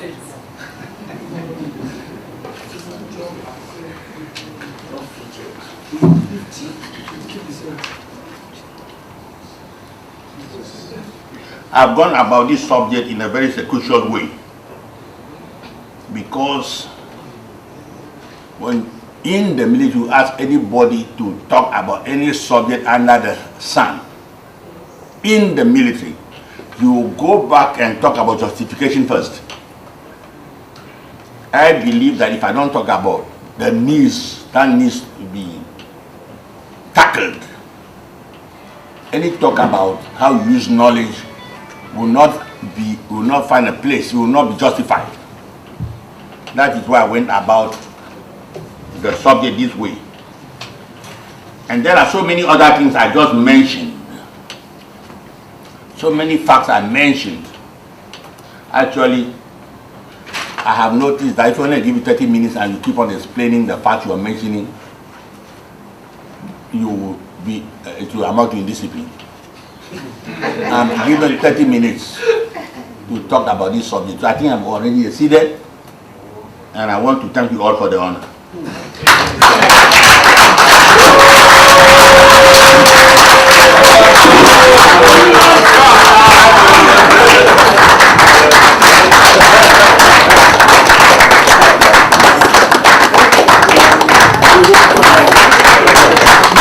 We want more. Let's give him one round of applause. Thank you. Lieutenant General Anokwenu, we just want to say thank you. You have been a very disciplined person, just like you said. But like you said, we want more. I do hope just very soon we'll have an opportunity to listen to you more. Because the next session is actually going to be more or less an open forum that people who have questions can throw into the executive board to answer. If I get myself correctly, General talked about societal value that is key to achieving sustainable projects across the world. These are the integral parts in practices like Japan. Management of projects as compared to the civilians. What is the secret? Is it the discipline or what? Thank you. My name is Emmanuel Kazuna from Nigeria. My observation with the Nigerian military is during peace times, they use them for some civil projects, and you see them build sometimes bridges for communities. And I saw a particular case where in a state a bridge collapsed, and it was the military that actually came to do a whole new bridge. They did it, there's this way that they do their bridges that is not like the civil type of bridges that they do. But when you come there, it has all the quality. You are not afraid to use it. It has all the concrete in terms of quality that you need to see, and people use it. And I want to ask, do the military have a department that deals with engineering and civil works that have these things in place that make us, what can we learn from their experience, especially now that we're talking about projects?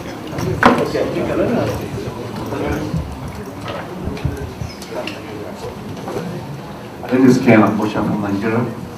So my question will be more on tying the military to the project. The question I want to ask you, in every endeavor, we know we have challenges. I know as a commander of a particular force, there's bound to be some rebellious members in your team. I would like to know how you're able to handle them. Are you so forceful, you go against or you use dialogue to bring them into your side? That's my question, sir. The project management is basically delivering something for people. And for you to be able to do that, I think you need motivation a lot, and the people that you work with. General mentioned something about motivation. I just wanted him to mention maybe one or two more things that motivates, that he uses to motivate the people in order to deliver that product or service. Because without that, everything comes on the project manager, which makes it virtually impossible for the project manager. But you need to do it through people. So one or two things that enables him motivate the people and drive them to achieve success.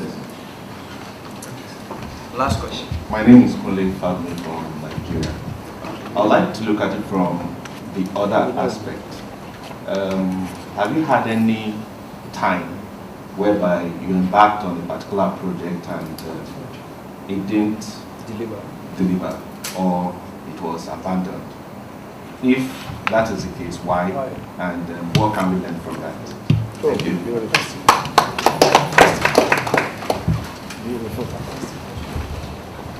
The first question was on them.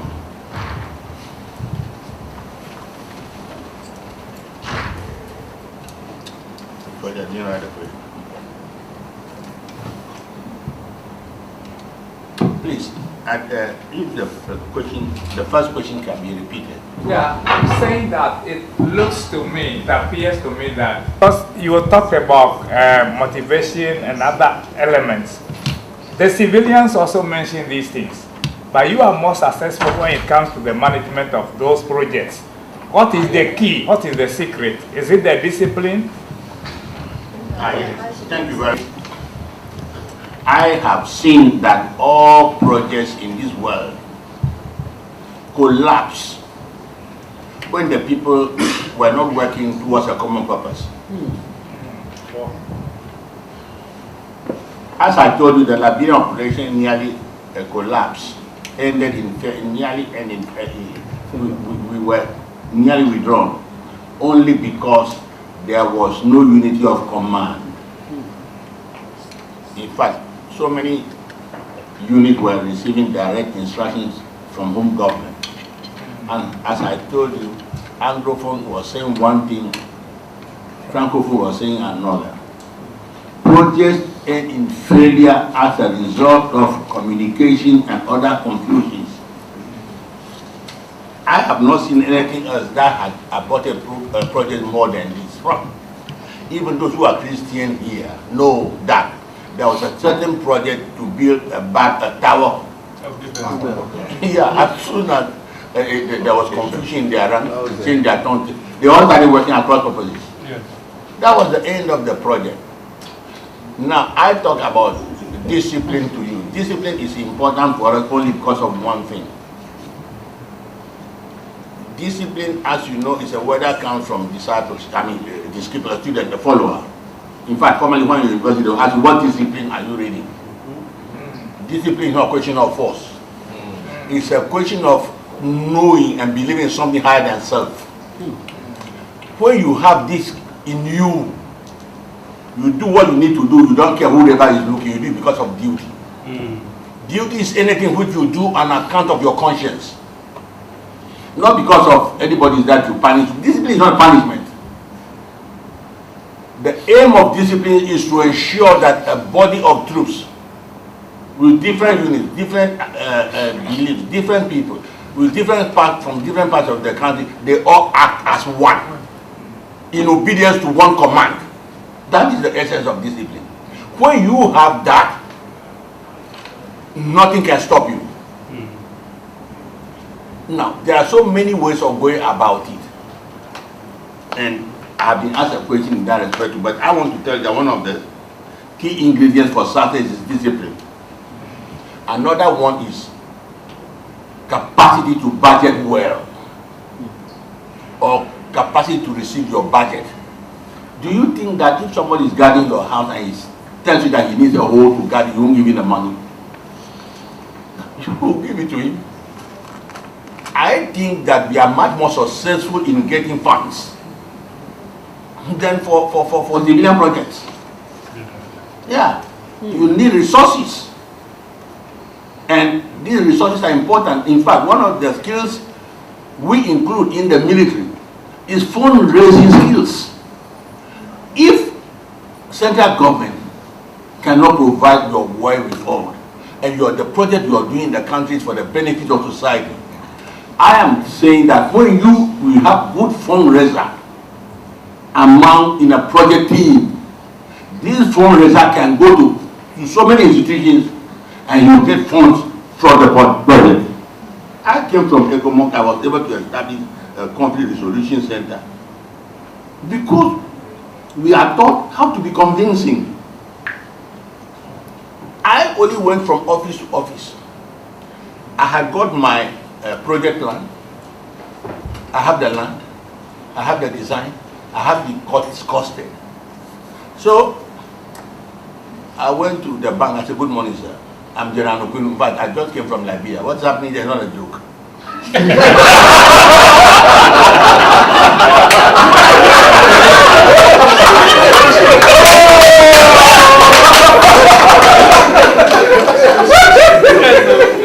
Our advancement will continue to be awkward and perilous if we don't do anything about peace building. I'm here for money for peace building. He said, "How much?" So here are the list of things. Take any of the departments of the divisions and give me something for it. I'm telling you, I got something. No, I'm saying that we can all go to my center. The center is there. I've built it. I built it by begging, by going. At first, it was a problem for me to go to somebody's office and say, "Wait." Was a problem for me. I can't understand why the Lieutenant General Queen can't say wait. But I overcame that. Oh, yeah. I overcame that. I went to London. I saw a gentleman. I was on a board with him. I was a board member of International Alert, a British corporate religious institution. And somebody asked me, what are you doing at all? I said, "Oh, since I love the army, look, all this, if only Africans cannot talk to each other, we won't have problems." He said, "So what are you doing about it?" "I've established a center." I said, so what? He said, "Oh, I need some money." He said, "How much?" I was stammered. So he said, "General, go and give me the bill." I came, I prepared the bill. The thing was so much that my wife said, "Go and give it to him." I cut it to two. I gave it. So when we went to the conference the next time, I gave it to him. He just took it, he did, like you see my checkbook in my pocket, he took his checkbook and signed and gave me the money. I'm telling you the fact, if you come to my center, you see his photograph there. I wrote all this is under. No, see, without skills, if you're only using your office skill, you don't use skills as human beings.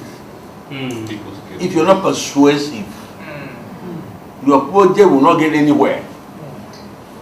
And you have to take the project as your father's business. That is the only way. So I had written skills of budgeting, skills of this and that, but I didn't read it. So it is important. As I'm saying, the things that may contribute to project failure are not the things we are in the book. They are things about human relations.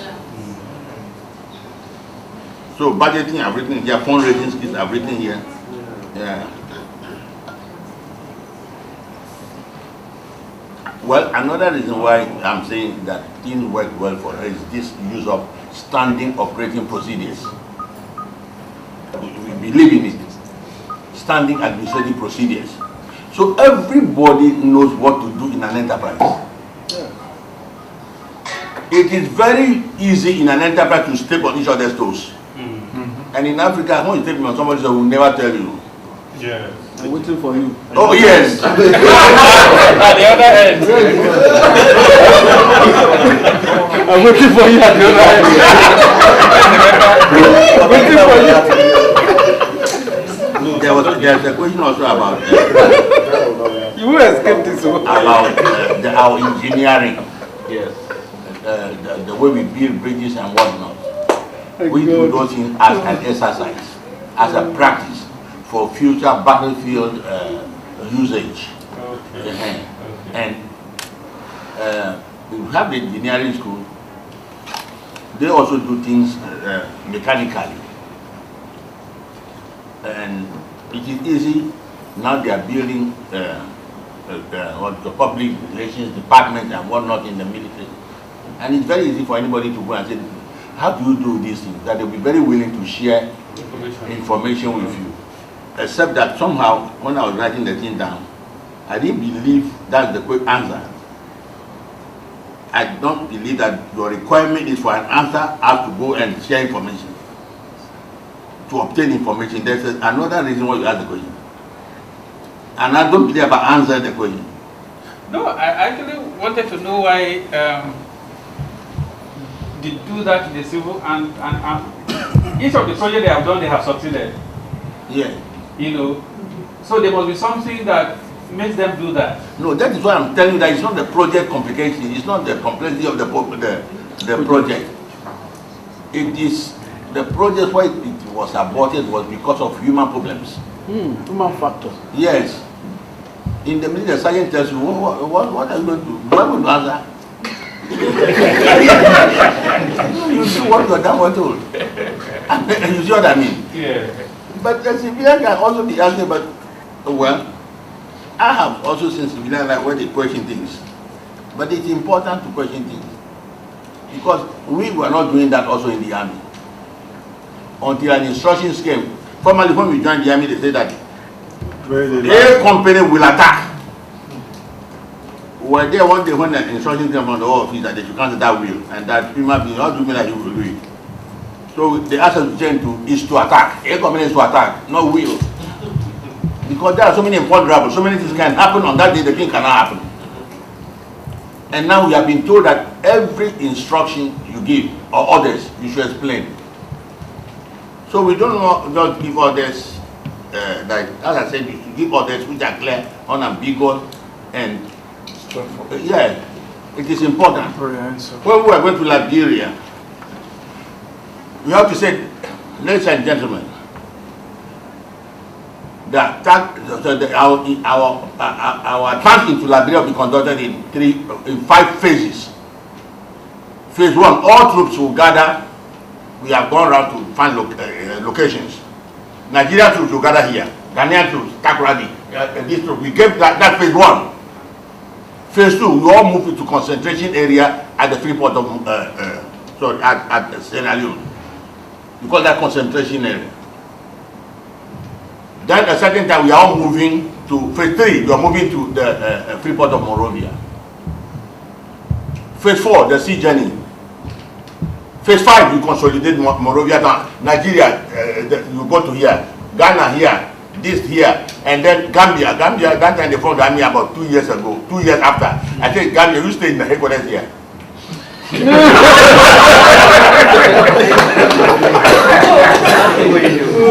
Yeah, but then everything we said, you have to explain. For example, Nigeria, like, I remember at one time, troops from, I got a message from General Momo. You say try and treat all the contingents equally. I gave to my Nigerian chief of staff, General Iwezi. What's the meaning of this? He said, oh, this is what they have told General Momo that you are only sending them to dangerous. And keeping your people safe. You know, or Guinea will come. When you are sending them, you have to explain. Yeah. Because if you don't explain, you know what happens? They will move to where the Mandingos were. Or you ask them, so, these are our people. Well, we can't come here and be defending other Susus and we are defending. They call some tribe that they are going to where their troops are. Sorry, where their women are. Now in the military, every instruction should be explained. You don't just say it, otherwise they won't pay. Yeah. Yeah, but rebellion. How do we prevent rebellion? Okay, this is one of the by briefing, by stating the reason why. Yeah, you have to do that. We also have a code of conduct, ethical code of conduct that everybody is expected to obey. Then, in motivation, as I said, unless the manager or the commander sets the example, the people will not be motivated. When I was army commander, I named all our armor cars after our people. Sergeant Mensah, Lieutenant Bio, this. Do you know why? Because then the soldier can also know that his name can be mentioned. Yes. Yes. But then another government came and robbed all anyway. Yeah. In the military hospital, when you go, you see this ward, Tamakro ward, this ward, this ward. So that the doctors also know that they are recognized. As I'm saying, look, when I was in secondary school, on the wall, they say that money was given for the establishment of the college by the following parishes. So when I saw Kitan Parish, I was so happy. You know, my hometown parish, I was very happy. Which project, which bridge has been built, and they are mentioning your project team. And I'm telling you. Yes. So motivation is just simply, if you want honor, you also want honor. When you are sharing disgrace,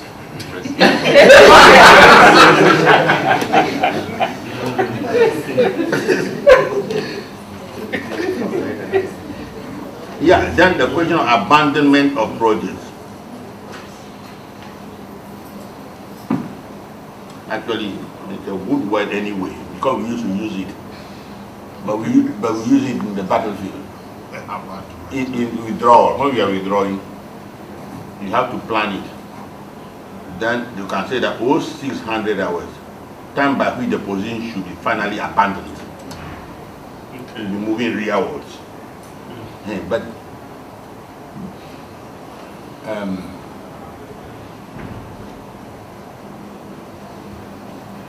well, I don't know.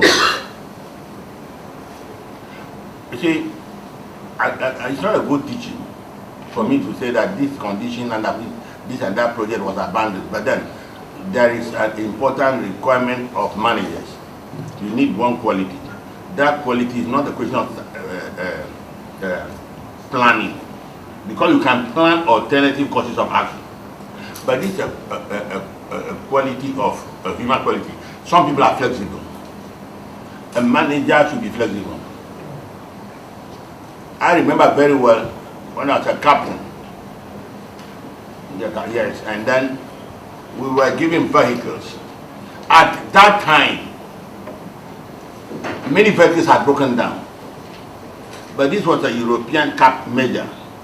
When the School of Infantry, a dispatch radar came and brought a message. And the message was that all vehicles should be returned immediately. You know, as soon as he got that, I will tell you something. If we were to get that message, you know what we shall be doing? We shall be gossiping. They gave us a job to do. Whom we are doing a job to, the vehicles they gave us, we should bring it. That's what we should be saying. Yes. The European said, Sergeant Major, come. Sergeant Major can say, give me 2 grenades. How many grenades have you got? They say 4. They give me 2. He took the 2. He asked all of us to board the lorry, the car, the truck. We boarded the truck.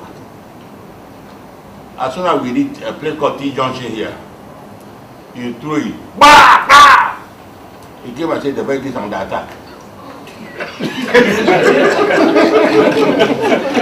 So we all jump out. And I told the driver, go. See, the kind of example I'm talking about. In Africa, the leaders, they talk too much. Yeah. The subordinates hear it. They hear how they are underprivileged. Yes. Yeah? They don't have any motivation to work. It is our problem.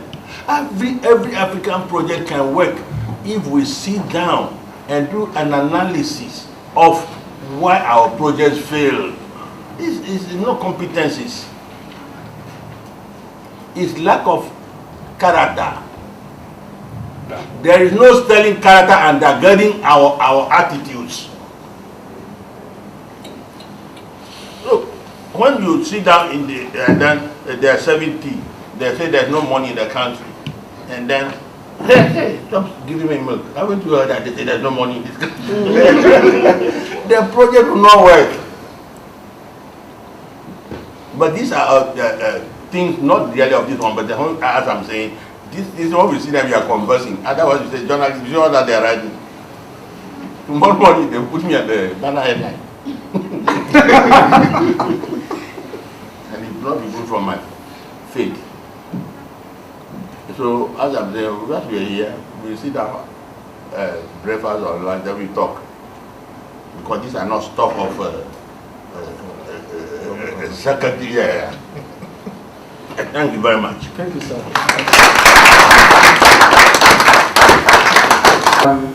Without much ado, Doc, Donald, Agumanu, will you please take over? Thank you. Yeah.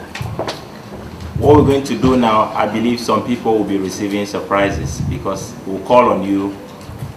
Because as I told you, we're looking at theory meets practice, insight from research, moving projects and programs. We've had a lot of talks, so this very time, you could be called upon to give your insight anyhow you wish, but within a time. Prof, we have a professor in our midst who is actually the head of project for University of Nigeria, and also, Prof, forgive me if I don't qualify you properly, if I'm not able to do it exactly. Can I please have this? Okay.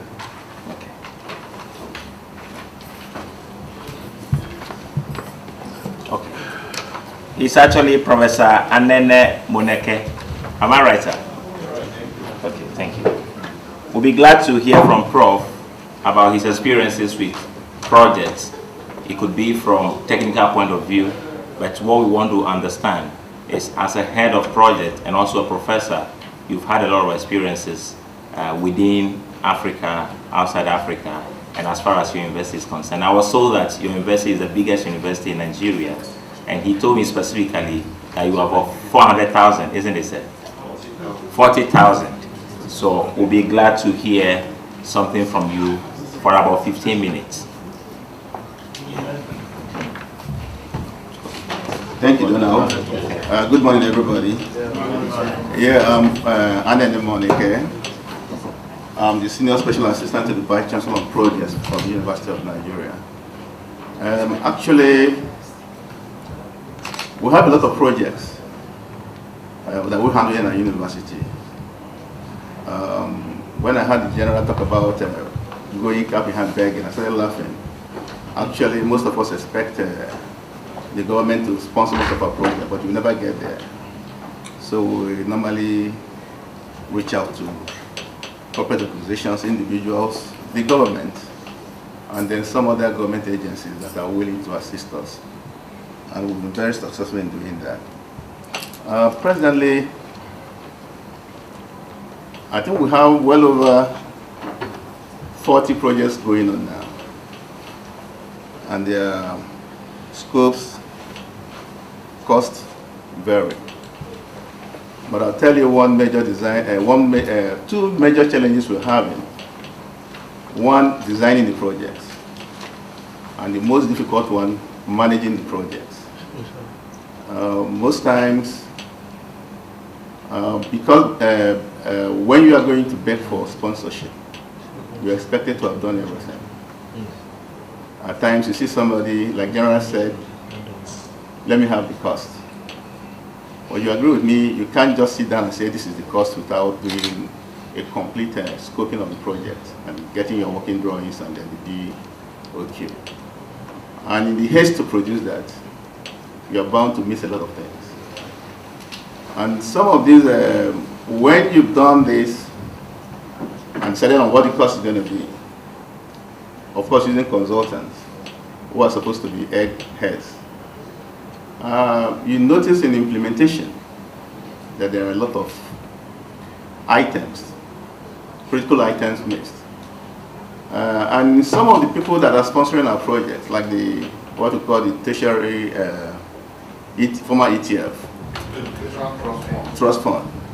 Once you agree on the cost and you obtain what you call the approval in principle to execute the project, you can't go back to them for variation. So we have a particular issue we've been trying to resolve. And when I was speaking with the management the last night, I just said, well, we're going to bring out this money. Going to the sponsors is not feasible. Because we noticed that India has to give us the working drawings for the project and the cost. They skipped 2 slabs of the 4-story structure. So we got to a point, the contractors are funny people. They are afraid when you're paying them. We're always very mindful. In fact, they know, the management of the fund more than you do. So once you observe that the slabs for the first and the second and third floors were not captured in the bill, each time we come there, I say, what's happening? Why is the project not going on? He will tell me one story or the other. Eventually, in one of the site meetings, I found out what the problem was. And I said, why are you delaying us? Yes.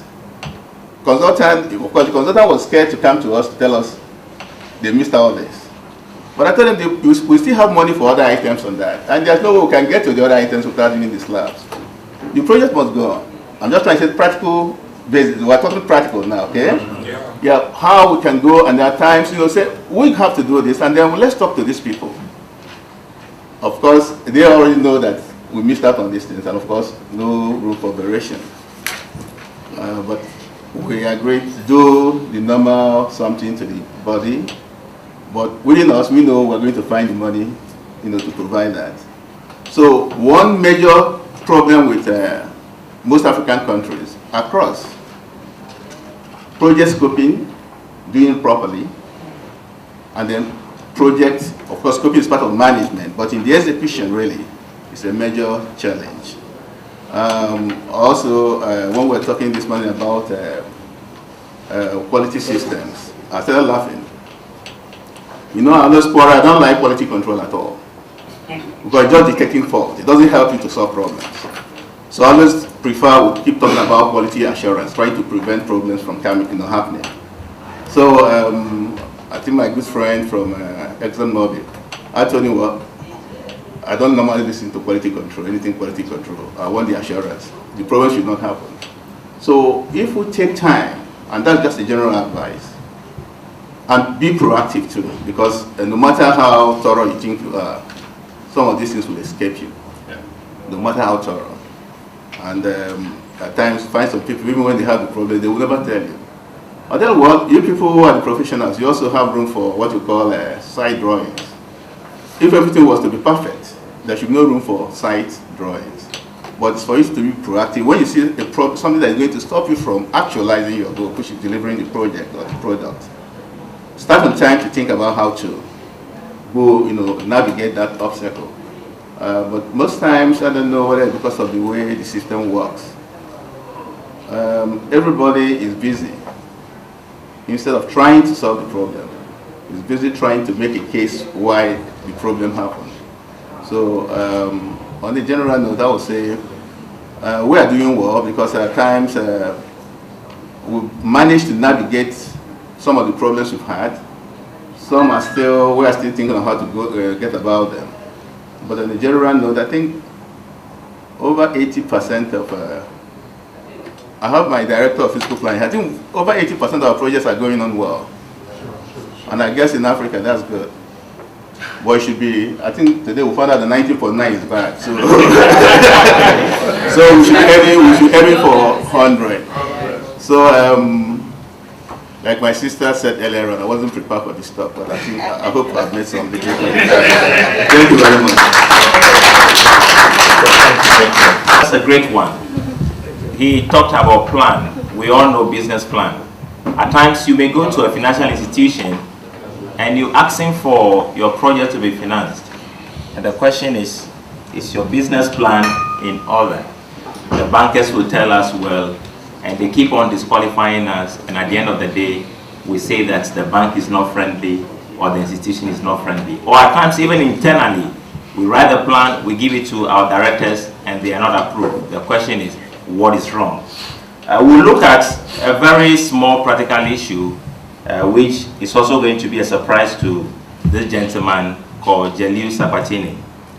They are handling a project and they've been able to complete. He just told me that the project is fully completed. want to hear from him from the beginning to the finishing. What were the challenges or the difficulties and how he's been able to execute it successfully. Over to you, Jenny. Thank you, Doc. I must say I'm very humbled to be in the midst of all of you here. In the midst of so many well-achieved persons, I feel I'm not really a competent person to speak. But I would beg for your indulgence to share my little experience with you. This comes as a big surprise to me. My name is Julius Sapashini. I'm handling a project for Business and Engineering Frontiers Limited. We do some agribusiness projects. At the moment, we are working on a fish farm on the Volta Lake. We completed a project on the Lake Bosumtwi, but unfortunately, we made so many mistakes, and as a result of those mistakes, we were asked to take off those structures on the lake. In fact, during the project design stage, we failed to abide by some statutory requirements. We're supposed to get permits from the Water Resources Commission as well as the Environmental Protection Agency. We didn't do that. We went ahead, floated a very big platform of about 50 kgs on the lake, together with a security platform, built cold stores, bought boats, and we started operations. We made so much, but eventually the regulatory bodies got on us and asked us to take off those structures. So we had to start disassembling all the structures on the lake. Now we are back on the Volta Lake. Now we are back on the Volta Lake. This time we have learnt our lessons. So we started by going to the bodies to get our permits.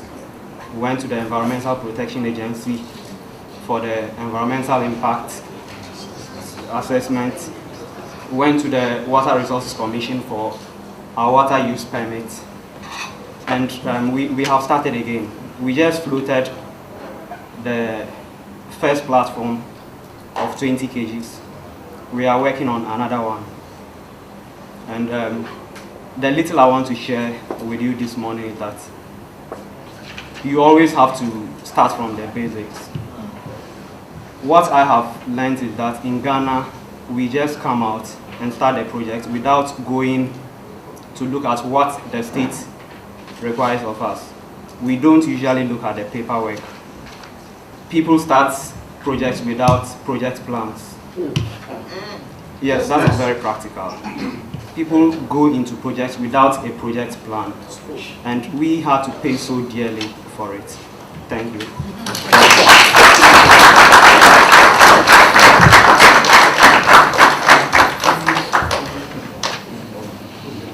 Are we actually getting something from this program?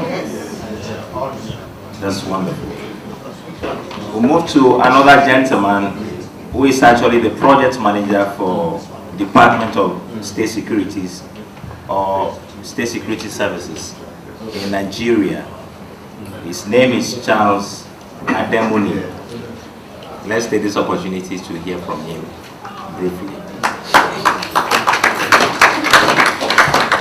Mr. Chairman, Deputy Chairman, and all protocol observers, my fellow delegates to this conference.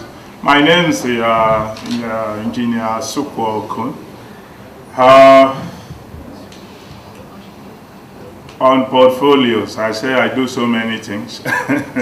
I started my career as a broadcaster, and I do all that. Some years back, I just switched into oil and gas services. But basically, over time, I've run projects. I've had portfolios like superintendents. I've worked offshores, 90 days continuous. So we do a lot of things. We lay pipe, we build, lay barges, and So many things. Do tenders, win contracts, execute them, run EPC, run EPIC, run EPC, so basically I will be delving on the oil and gas.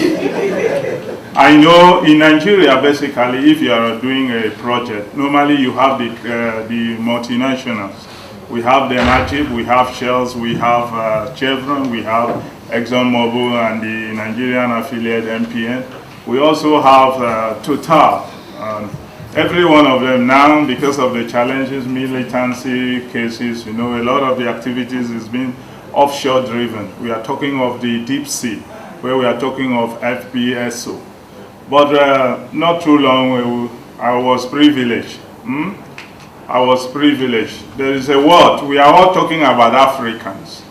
There is a song when I used to be in the chorus, I said, may the Lord depend on you.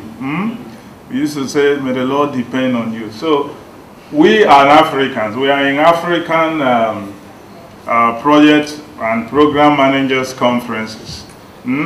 African is looking forward to depend on each and every one of us here.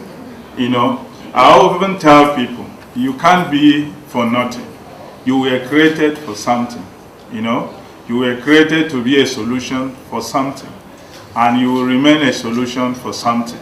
And you will fulfill a solution for something. And that's what we are all here for. We are not just here because we want to get this knowledge. You have to manifest it. I'm prophesying into your life, so you have to manifest. The endless expectation is waiting for the manifestation of the sons of man. We have to manifest. Praise the Lord. Okay, let's go to the oil and gas thing. So in Nigeria, basically, we have our flag carrier, the NNPC. So normally you have all these others, OICs, and also you have in the NNPC, you have the NAPIMs, you have the DPR. So basically when you are doing projects, as my brothers or other speakers have talked about, it's a whole lot of things. You state out your vision, your mission statement, the objective, what we call project or BOP, project objective and business. What do you really ask for? You want to build a platform. Take, for example, we build Appmc Tooth and Oil platform. The whole project cost the company, Nigeria, because it's a joint venture, Nigeria and ExxonMobil, over 1.8 billion US dollars. This is classified under the ExxonMobil as category 1 because of the amount. So a lot of synergies were built up, a lot of paperwork, a lot of alignment with the NAPIMS, which is the investment arms of government, and the DPR, the Directorate of Petroleum Resources. That regulates what you do. And I believe to our brother countries, the Ghana, we are also coming up here, their best practice. So a lot of things to learn. This opportunity. Project management in Barclays, to be specific.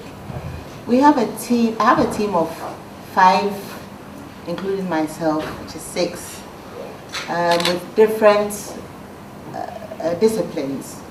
I have engineers, I have planners, I have accountants, I have economists, and we all work together in ensuring that when we introduce change into the bank, it's done properly via process.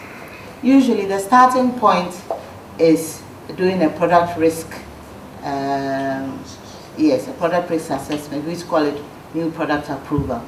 Now this enables us to look at the risk implications at a very high level.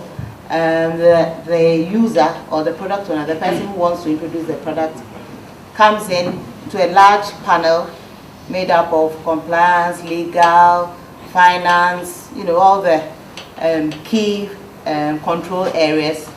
And the product owner comes to present what he or she wishes to introduce. And then he or she is questioned about it. The profitability, what survey you've done, what the competition is doing. And then compliance also asks you, because I was listening to the gentleman who spoke about I think the fish farm in Busum, on the Lake Busum Tree. and the challenges that they had. Fortunately, because of the process that we have, we tend to start straight from compliance. Before you start anything, they say, have you gone to Bank of Ghana? Have you done that sort of thing? So we go through that, and then once the product has been okayed by the committee, then it's, because we have an external shareholders, we also have a head office. So it goes off there. After we've signed it off in country, it's also looked at, and if it's approved, then we can go ahead and launch. But that's not the end of it. Then it comes back into my office, where we introduce the product through a project management process. So the usual planning, costing, and what have you is assigned to a particular project manager. Now the challenges that we have is because we act as internal consultants for the bank. So one of the main challenges is after you've launched the product and everything is running, when you want the user to now sign off and say that now you are happy with the change or the introduction that we've made, you find sometimes you get difficulty in getting them to sign off because they don't want to take responsibility for it or manage managing teething issues. Now, if we're external consultants, we'll be charging them by the hour. So if we're charging them by the hour, of course, they wouldn't let us continue to hang around the bank. But because we work there, sometimes we have these sort of challenges. Sometimes too, after we've, especially with system changes and things, after we've trained people in our branches, currently we have almost 60 branches in the country. After we've trained people in our branches, we find that the people that we've trained have also been moved around by retail, because sometimes we move staff around depending on demand and footfall within the branches. So these are some of the challenges that we have, and we find that we may have to go back and go and do retraining. To give a final comment for this session, then we proceed for lunch. Thank you, Don. Thank you. I believe we've virtually covered every issue. It seems to me that the legal profession is a complex project management enterprise. I'll just refer briefly to some of the issues raised and make one or two input. I think that an otherwise complex project can be successful with proper planning. That is the first premises I want to say. And I want to say also a project can be successful if we take into consideration the human factor, the structures, and the legal regime. Then I also think that we ought to be professional in terms of what we do and not bend the rules for convenience sake and that sort of thing. The issue has been raised, and then also for it to be successful, I believe we're going to get a normal space of this. You don't know where you are going to get the money to do it. So if you travel around Ghana, you see a lot of uncompleted rules because we started the project without proper planning, without knowing the source from which the funds are coming from. And also, it seems to me that for most government projects, there are no time frames given, or even the time frames are given, they are only more of breach than compliance.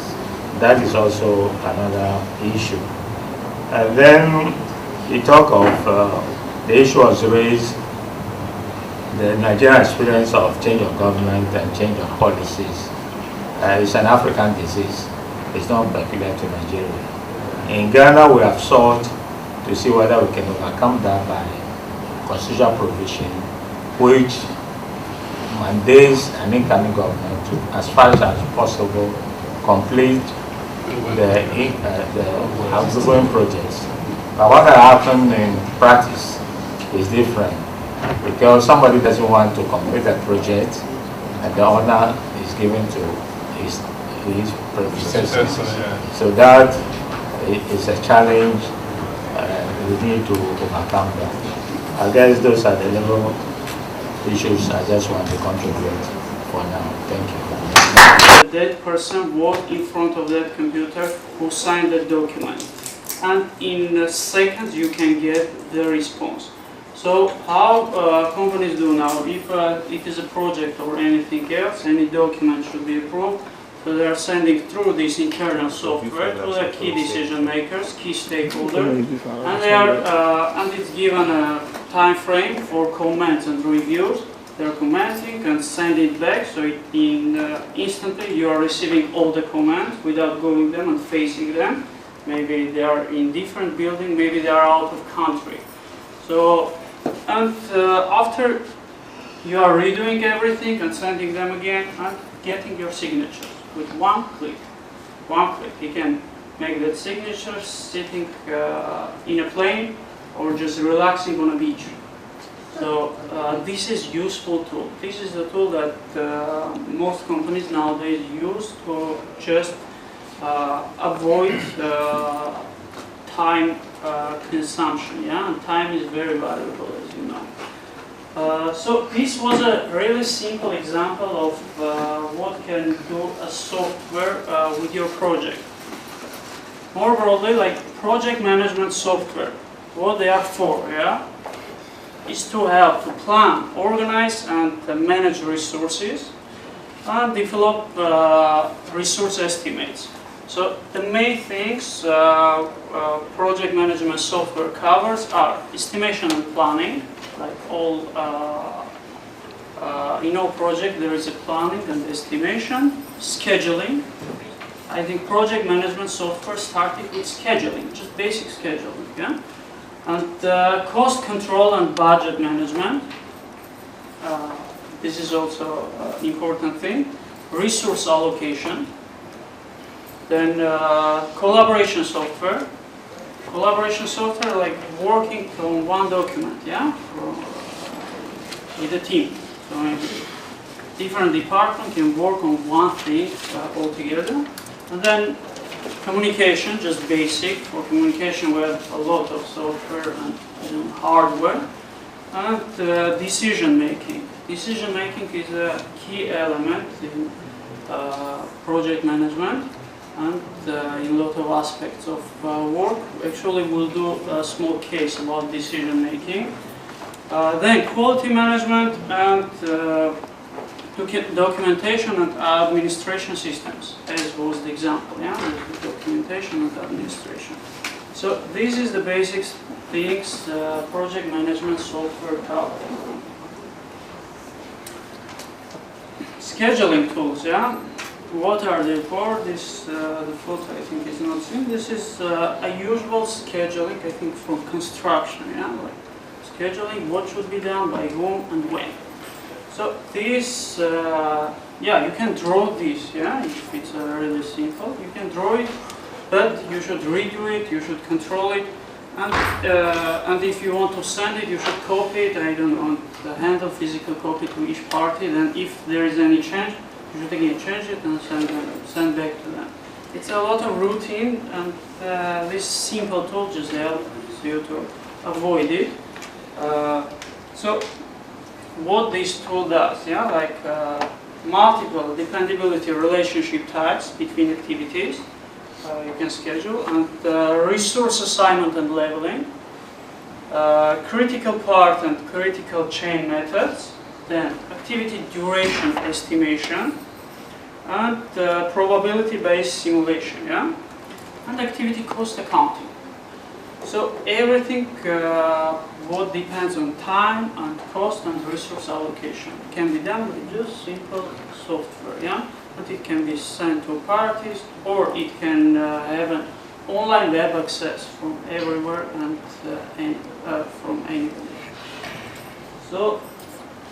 And what else, what is the other important thing project management software do? Providing information. Providing information, the most valuable thing, yeah, now they say. Information. Why you need information about projects and when. Now, I think in this room we have a lot of project managers, yeah? Like what kind of information you are required and how you are getting it. Can you bring any example? Anybody?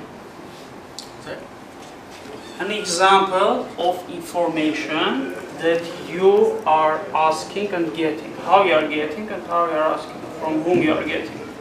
If you are a project manager or anybody who handles the project. Nobody. I think you are a project manager, yeah? So please. What are the time frame they are looking for the, for the completion of the project? That's what the key is.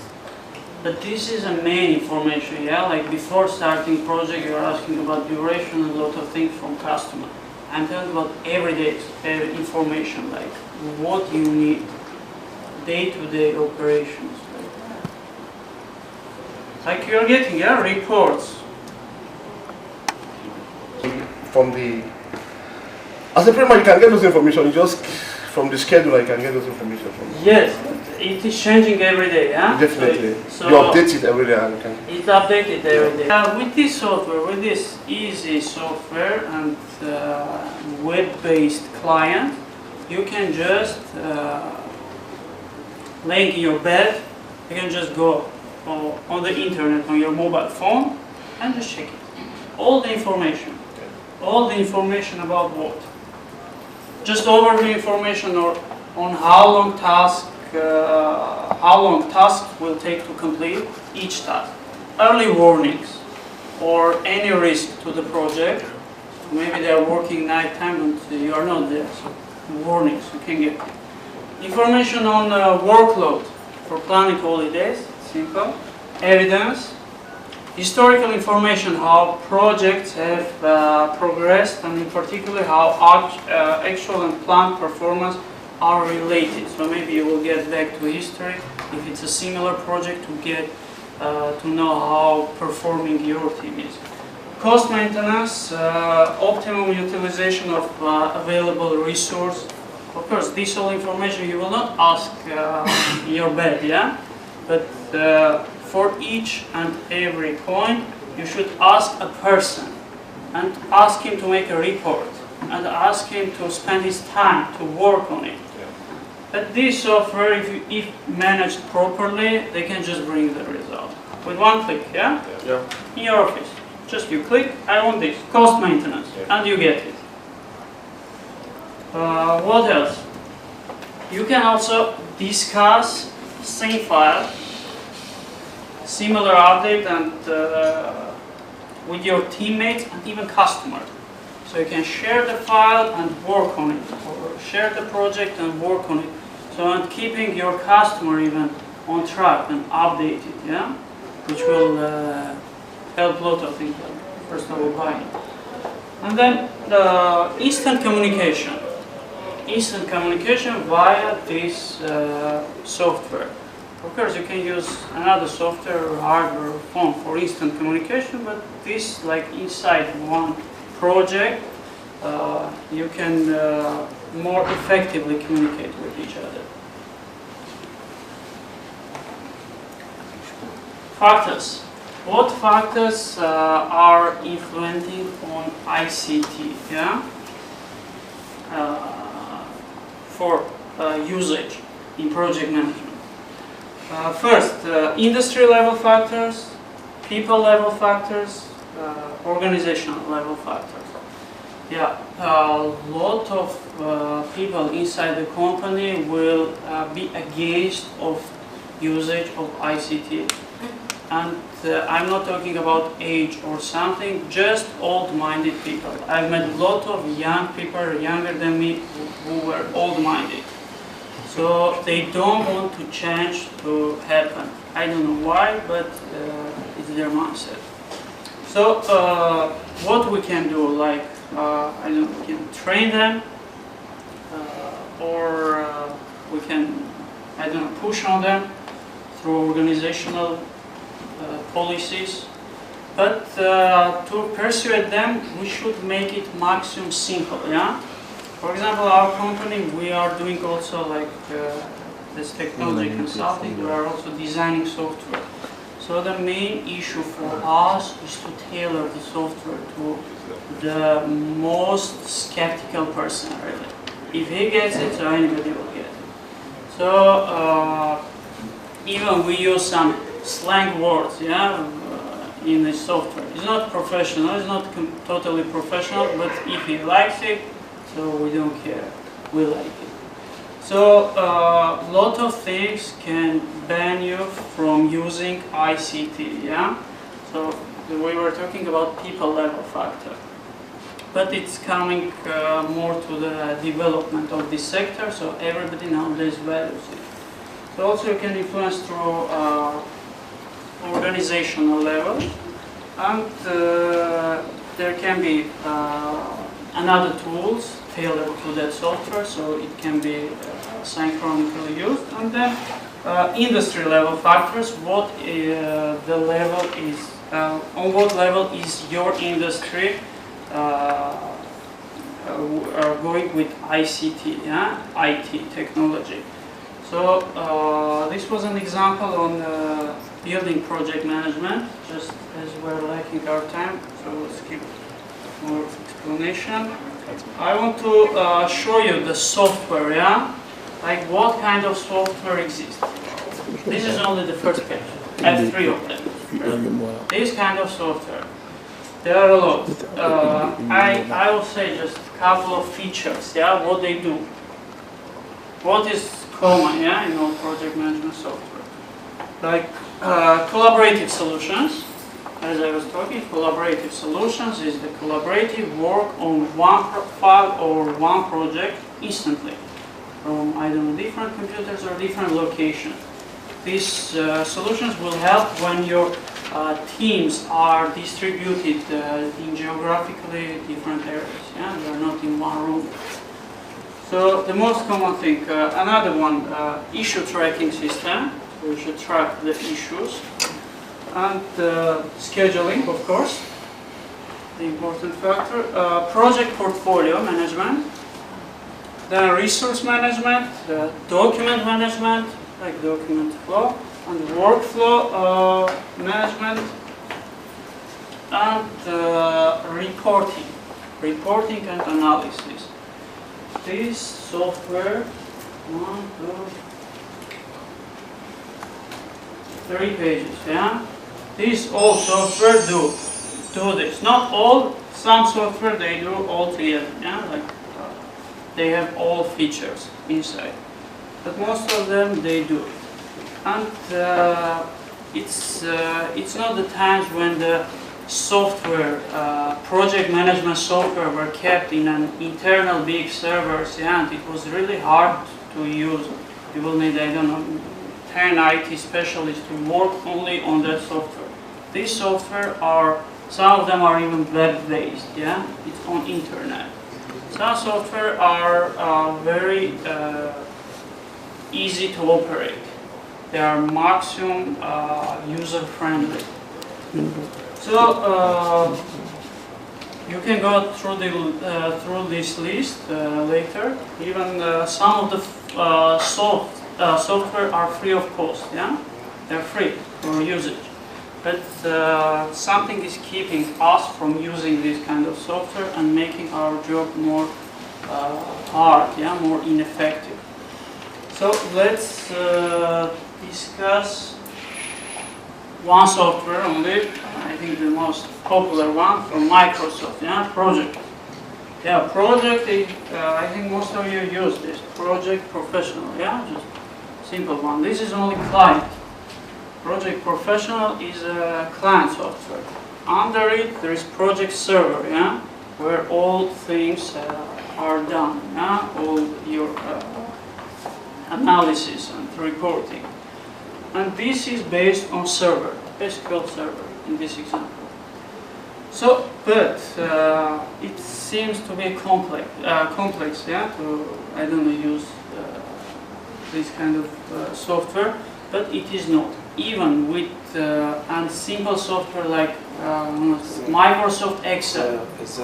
Excel, it's really easy to use, yeah, I think most of you use it. So with Excel you can do most of these features, most of it. Okay? Been looking is I am more conversant with the area of, like I said earlier, costing, right? And most of my activities is fully Excel based as a project accountant. Okay. I've attended a series of trainings on project management software. I've attended the one for Primavera 6, 5 and 6 version. I'm sure you are, and the MS project. In the last 9 years, I've been working as a project accountant, and I'm very, very not comfortable with the use of my own Excel base. Yes, that's perfect. You get each style there is a department preparing the shipment of orders. So there is a separate department only for orders, yeah? A fourth department, the order handling department, takes care of entering the incoming orders in the computer system and sending them to the appropriate shipping department. So these people they are filling in the computer and sending it, yeah? Order handling department. Each day, 2 mail batches containing orders arrive. One at 9 a.m. With approximately 200 orders, 30% classical, 20% jazz, and 50% popular, and one at 11 a.m. after 2 hours with approximately 100 orders, 20% classical, 10% jazz, and 70% popular. Each batch is processed by the order handling department, so same people who are just entering in the computer, which enters the order in a computer system one by one and sends them to the appropriate shipping department by electronic mail. So just entering and sending, yeah? Entering and sending an order takes 2 minutes. Preparing a shipment takes 5 minutes. So the question is, yeah, the mail order company employs 7 people. So in your project there is 7 people. There are 7 people who can be divided over the 4 departments. Yeah, there are 4 departments. One was ordering department, who are just order handling department. One is jazz department, one is classical department, and one is pop music department. So, okay, the management wants to decide how these people should be distributed over departments in order to minimize the time required to process the 2 mail batches. And there are 20 different ways to distribute 7 people, yeah, over 4 departments. So what do you think? How we should distribute it? Yeah, the task is understood. Like it's 7 people we have under our project. We should distribute them to 4 departments. We have 4 departments. First one is order handling. It is taking 2 minutes for them to handle the order. Other 3, each music department, yeah, they are preparing the order. One is for jazz, one is for classical, and one is for pop music. So these 7 people, how you would distribute it? It's hard to answer, yeah? How? Just any guesses? What do you think? 200 orders coming at 9 o'clock, yeah? Then 100 orders 11 o'clock. It's not very simple, but it's not very hard, really. So how you should make a decision? How you can make a decision? Use Excel. Okay, use Excel, but how? You can use Excel, but you have to consider the workloads, yes, the timing, the resources available, which has been given at 7. Then you look at the unit, which is already pegged at 4. Okay. K order, the pops, the classical. Then you now look at the percentage of time allocated per, inflow of work. Then you now put your Excel together, because all this have to be analyzed before you establish your Excel. Without Excel, you can't do it. Is it? Without Excel. Of course, you can do it without Excel. You can do it without Excel, because whatever you are going to put into the Excel is what must have been analyzed. Yes, yes. The same thing you can do without Excel, like in this diagram. Exactly. Yeah. This is the diagram, yeah. The first batch 200 jobs, second batch 100 jobs, delay time 2 hours, 120 minutes. Then it's going to 2 batches, then each batch appropriate percentage for jazz, classical, and the pop music, yeah? Yes? This is that's what we call project cost tracking sheet. Project cost tracking sheet. If you look at this analysis, look at this very analysis, which I try to, chip in. The project cost analysis is going to capture as given in the case. Say you have the project managers, you have other sub-project team members, and I stand alone, or I work alone as a project accountant. What I will expect from the project managers is to give me all these schedulings, to give me the workload, the distributions of activities, and the time. Yes. And how he's going to decide? Is that what? How he's going to decide? I'm going to decide. Yes. And the project time completion, that is the deliverables. Completion? Yeah, and factor in other risk. You have to factor in all other risk. Okay. And in the project cost tracking sheet, all of this will be covered in a separate Excel sheet. You now move them. Okay, I see. About cost, yeah? But this is a classical human resources allocation. It is the same. The project cost tracking sheet will cover all itineraries, including the resources, the human resources, including the subcontractors, if ever. The cost is a separate entity in the list of the items. And if for whatever reason, the margin element also will be covered as a percentage of, a cost. It is related to cost, yeah. It is, because there is a time and there is a human resources, yeah? But we have, I don't know, 7 people we have to allocate to each department or each task, yeah? If it's a project, task. So how we are going to do it? Just let me show a simple formula, huh? Okay, very simple, but... So, we are just running these 20 scenarios of 20 types of human resources allocation, yeah? And we are getting this mean value analysis. It is done by a lot of criteria, yeah? All the criteria you have already. You know when the batch is coming, you know what is the percentage of each music style in each batch, and you know when the second batch is coming.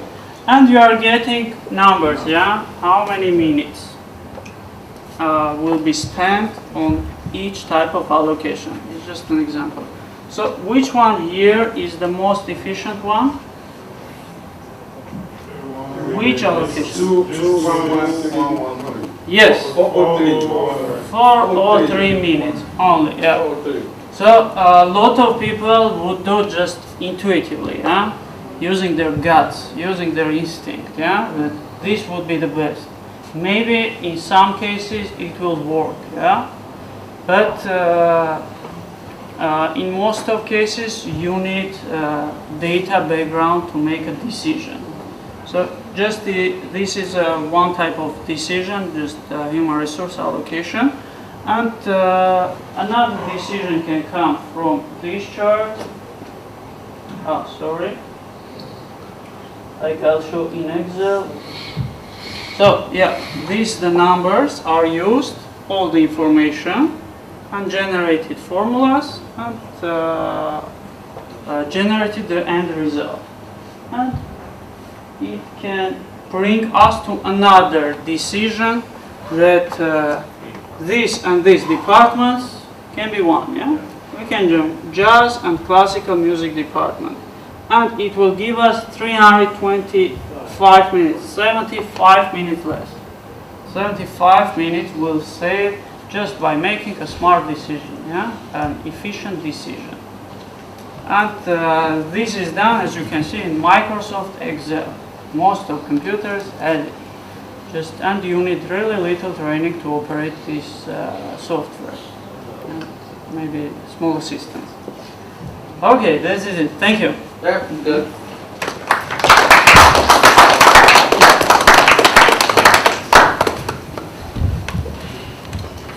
We use this opportunity to stretch for some few minutes and get ready for the talk. There are Kwame Nkrumah Mausoleum. We all know Kwame Nkrumah. Okay, maybe some of you don't know him.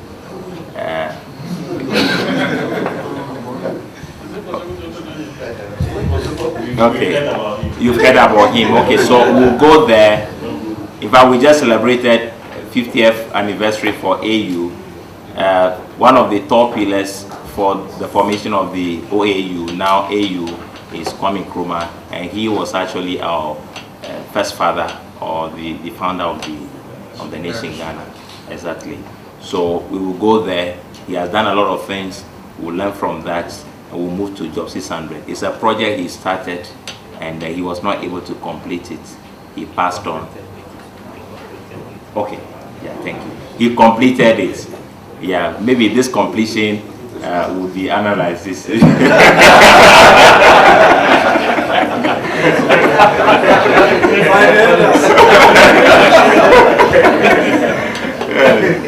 He completed it, but there are some few things we need to learn from that. So that is what we are about to do now. So maybe for some 5 minutes we could stretch ourselves. The bus is ready, then we take off. When we come, we'll finish with the certification, the formation of the board, the launch of the Project Management Excellence Award. Then we'll bring the day to a close. Maybe some of you that will stay for tomorrow, the tour department will arrange for other special tours for you. Yeah, so thank you so much.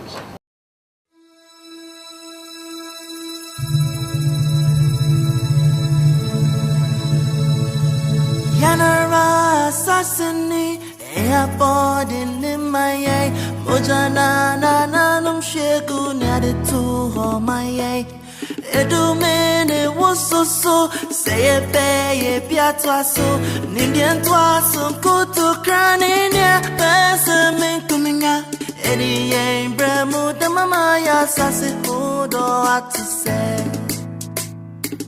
Oh my Lord, oh my Lord, yes, and I say, oh my full private jet, oh my Lord.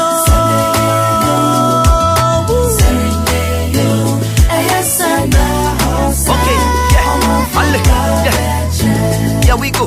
Yawaena, Zumunchi Afiko May, Kowan Kabila Capito, Zaida Kai, Banda Bumbanchi, To finish the conference, so we saw it very imperative to visit the father of the nation and also a top pillar for the formation of African unity. Thank you. I'm Dr. Donald Agumanu. Okay, my name is Edward Kwao. I'm the Edward Kwao, or you can call me Kofi, because I was born on a Friday. And this is a memorial for our first president, Dr. Kwame Nkrumah, for efforts he made in the struggles towards our independence, as well as several roles he played towards African liberation and its final unity. During our colonial years, this whole park used to be a field for playing polo by the British. So it was called the Old Polo Grounds. That was reserved for only expatriates. Natives were not allowed to come here. So when we were about to get independence, he chose the same grounds to deliver his independence speech. In fact, the spot where his statue stands there is where he made his speech on the eve of 6th March 1957. It's a bronze statue of him molded in Italy. His right hand outstretched is actually expressing the slogan of the party he formed. He formed a party called CPP, or Convention People's Party, and their slogan is "Forward ever, backwards never." So his right hand outstretched is expressing the slogan of his party. And then we have a mausoleum where he has now been finally buried. From the mausoleum, we will finish our tour in the museum.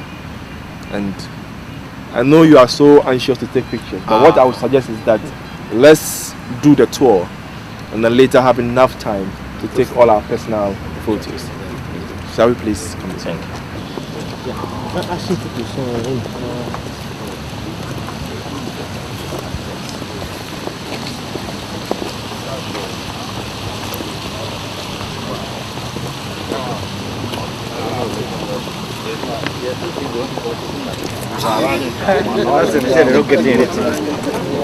Recently, go and take him. So you see your brother. Hello? Yes, sir.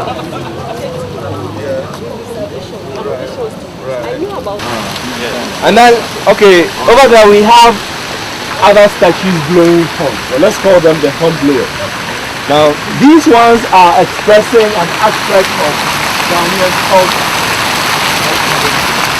Over here, when there's a festival or a big occasion and the chief is coming to the Durbar ground, we have people like these leading him, blowing the horns to announce his arrival. And similarly, when a prominent person dies here, the horn is also blown to announce that person's death. So we have the same thing here being done for him. But all the horn blowers were molded here. These ones are built of concrete but sprayed bronze. The only difference is that when you are blowing the horns in real life, they would be standing. But here they're kneeling down because they're giving him reverence or respect. And we also have one of his official vehicles was President of Ghana. In fact, he's right over there. A 1961 modeled Cadillac that he used was our president. So let's continue.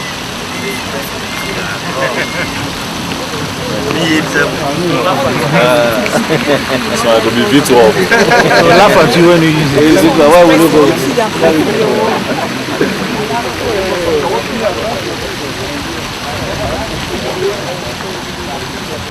You can see there are a lot of trees on the grounds. And some were planted by some prominent personalities who have visited this place at one time or the other. The mango tree over there, for example, right there was planted by Nelson Mandela of South Africa. He was here in 1991 when the park was under construction. There's also one planted by Robert Mugabe of Zimbabwe, one by Laurent Gbagbo, the former Ivorian leader, one by Mwai Kibaki, the immediate past president of Kenya, and also one by Eduardo dos Santos of Angola, and one by Sam Joma of Namibia. There's none by any Nigerian president. Dr. Nkrumah's final resting place, hopefully. Now, since he died, this is actually his third burial place. Now, he was the leader of Ghana until 24th February 1966, when his government was overthrown in a military police coup d'etat. He wasn't even in the country when the coup happened, so he was forced to go into exile in Conakry, Guinea. Not long after his arrival in Guinea, they accepted him there and then announced him as their co-president because of the active role he also played later in the independence struggle of Guinea, as well as their post-independent development. So he was living there till 1971 when he fell sick. So they took him to Bucharest, Romania for his treatment. That is where he died. He died of prostate cancer. He's 72 at the age of 63 years. So he was later embalmed and then flown back to Guinea, where they gave him a state burial as their co-president. 3 months later, they transferred his body from Guinea to the town where he was born in Ghana, called Nkrofo, in the western region of Ghana, because at the time he died, his mother was still alive. And he happened to be the mother's only child. So she was asking, he was brought back home. They took him there where a mausoleum was built for him. But a couple of years later, Ghanaians thought that looking at all he was able to do for us and the African continent, he should be properly honored. So this facility was constructed by J.J. Rawlings, our former leader, in 1991. So when they finished it, he was then transferred from his family house to here. So this is his third, and as I said, hopefully the final one. The whole park was designed by a Ghanaian architect, but it was constructed by Chinese. It's built of Italian marbles. Now, due to his passion at promoting African unity, and as we all know, amongst the founding fathers of the OAU, now the AU, that passion made him to marry a lady outside Ghana. He married an Egyptian called Fatia. She died only in 2007 in Egypt. Soon after her death, the news came from their children that on her sick bed, her wish was that she wants to be laid or buried by her husband when she dies. So the government of the day was informed. It was agreed. So her body was returned to Ghana. They gave her also a big state funeral. And later brought her here to be buried. So she is buried on that side. Let's go.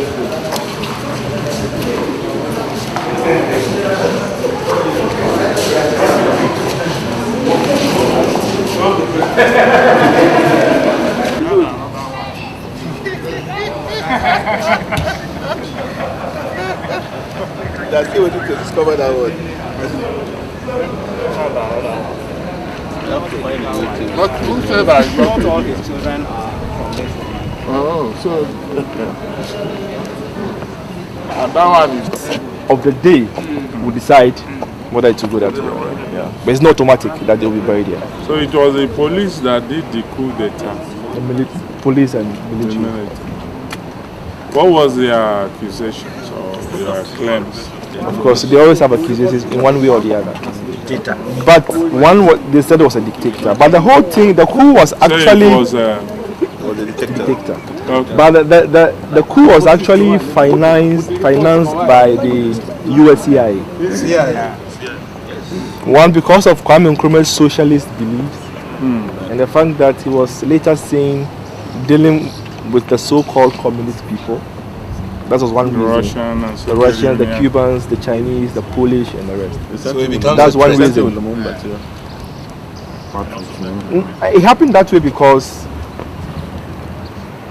in terms of his political ideology, he was a socialist, which was against the norms of the world politics then, which was against the capitalist system. So foreign aid from those countries were kind of being held back. So obviously he had to look out. So he was actually not in the country when the coup happened. He had traveled outside. He was then on a trip to Vietnam. But he stopped over in China when the news got to him that some of his army generals back home had staged the coup. The coup was led by one called General Kutoka. So he couldn't come back and then had to go into exile. In fact, I believe you've heard about the Kutoka International Airport, our national airport. Yeah. The name of the coup leader is the one on the airport. It used to be called the Accra International Airport. But what happened was that about a year after the coup against Nkrumah, there was another attempted coup. Another attempted coup, yeah, against the first group of people, which did not succeed, but like they were able to shoot and kill the Kutuka man around the airport. So since then, it was named after him by his colleagues who were still in power, and that remained like that now. So it was during the coup that that statue was vandalized. It was then a complete one, which was then standing in front of our parliament building. And as we all well know, when coup happen, things happen. So distractions and vandalism. That's the result of it. The head was found only in 2009. Where? Somebody kept it. Somebody took it. Somebody kept it. Did you pay money for it? To retrieve The person, it was between the person and government, so that I cannot tell. Because if I have such a thing, I'll make sure you pay with your blood. Because you are burning all the books. Well, somebody must have. Who should pay? I should pay. No, he was stealing it. He was rather in love. Come on. The one that kept. Yes, protected it. We don't take pictures. That's why. No pictures inside. Effective communication. The way you go to German camera. Dating her. No pictures. No pictures. No pictures. No pictures. Go put it on the internet. No video. You with your eyes. Okay, give share.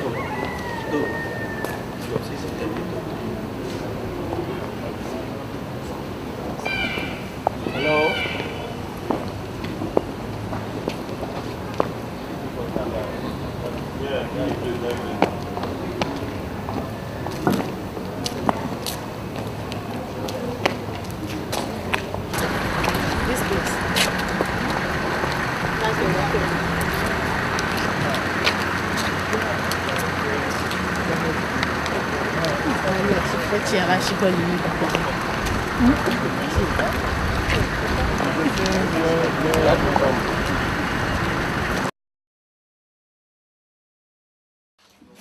And they kind of look alike, him and Obama.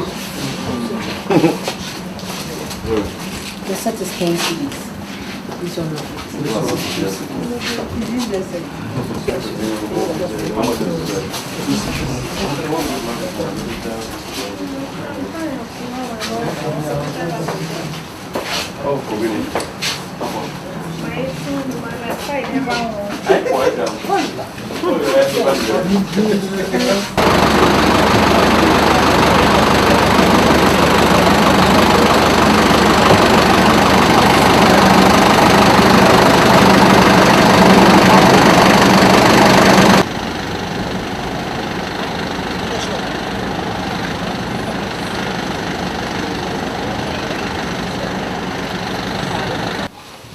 in the next hour is more of a relaxed time available to us, that if there's anything somebody want to share with us, the floor is open. At the same time, if anybody just want to take a walk around, maybe go downstairs. Unfortunately, we find ourselves in a continental kind of hotel where we are served with continental food. So I'm sure some people were exposed or forced to eat certain foods that they felt they were under effect.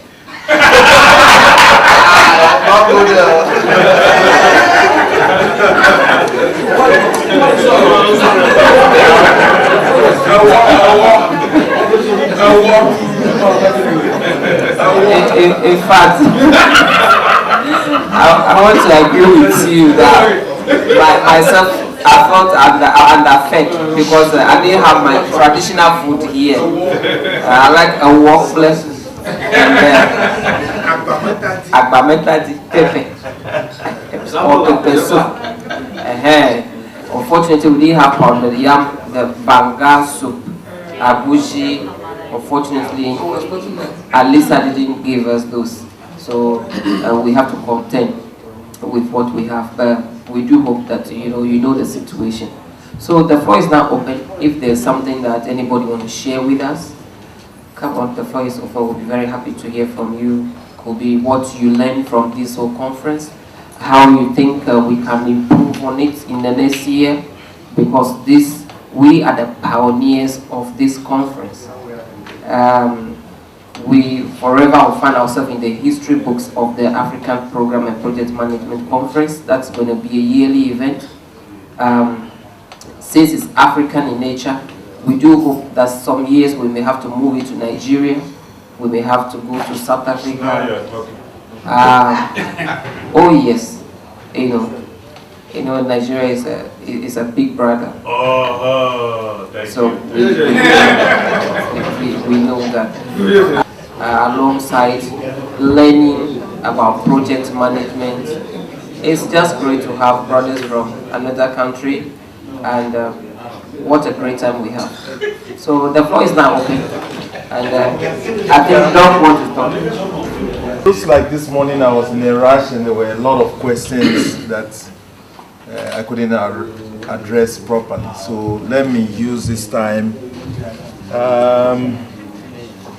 Do you have any question for me? Otherwise, I can tell you what is Six Sigma. What general remarks you do? A general about the Sigma, yes. Six Sigma. Okay. So Six Sigma has got 5 phases. Define, measure. Can I use a flip chart? Yes. Is it all right? Analyze, improve, and control. So, what do I mean by define? At the define stage, we define a problem. A typical problem. Let's say our production cost is 60%. 60% of revenue. So, if you invite me, I'll look at your process, okay, and tell you that we can reduce our cost by 40%. So I'm going to save you how much? 20%. The cost of production. Is it all right? Okay. Or is this something we cannot do? Is this something that we are interested in? First, this.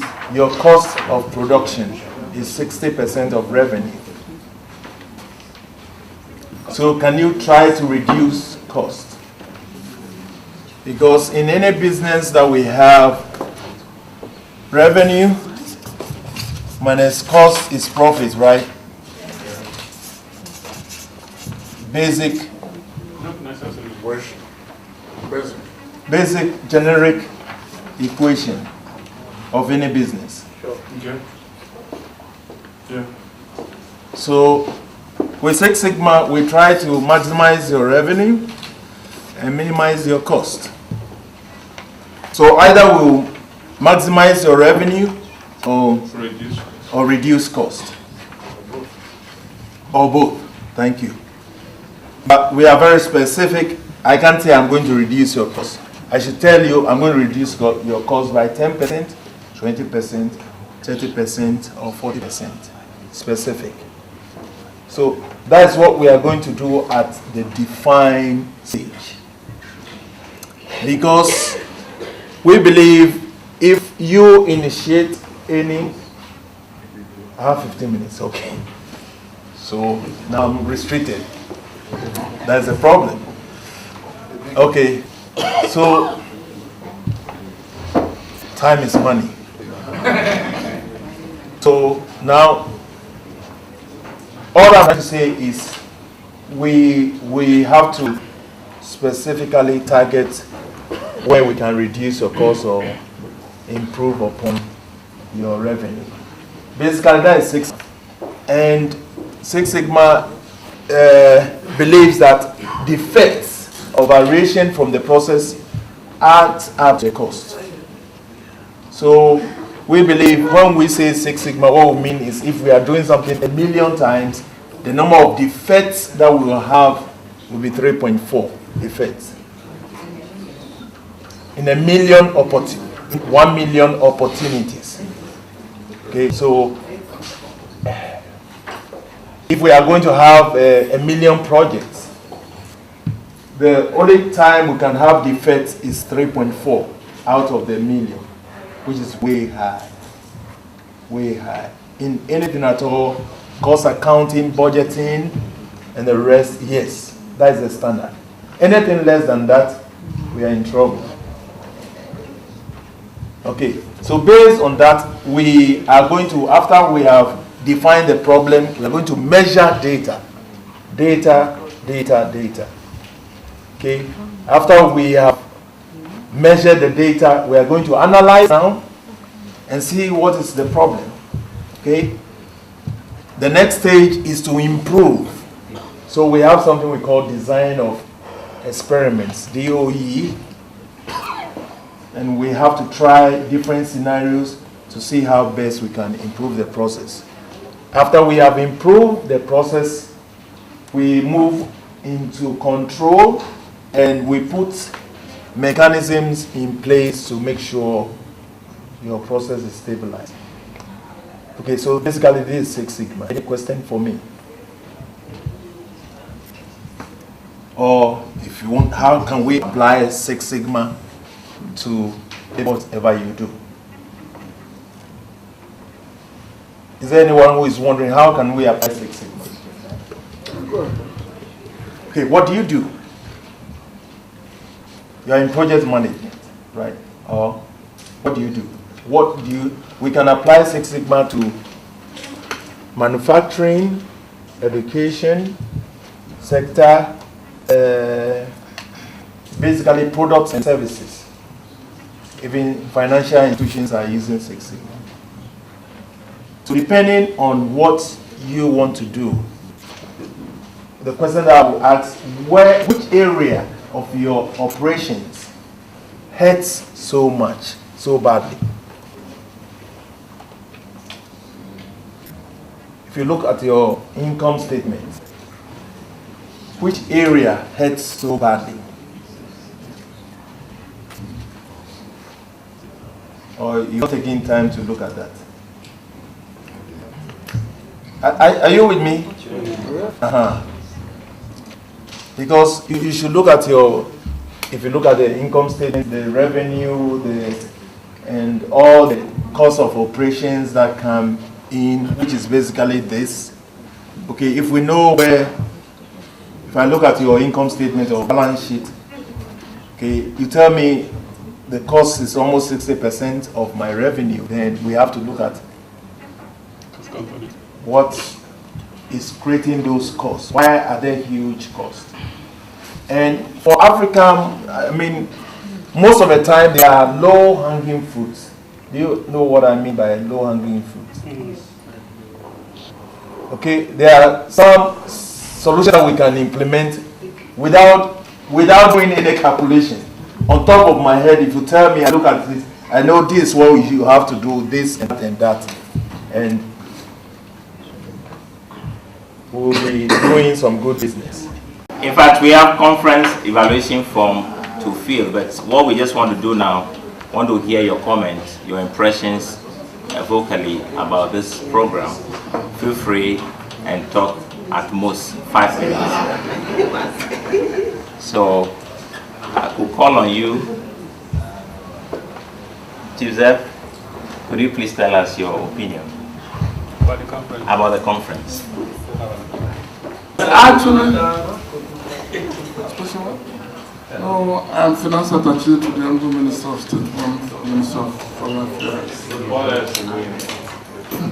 Permit me, distinguished ladies and gentlemen, to confess that the conference, right from its beginning to the point where we are, has been a great exposition as far as I'm concerned.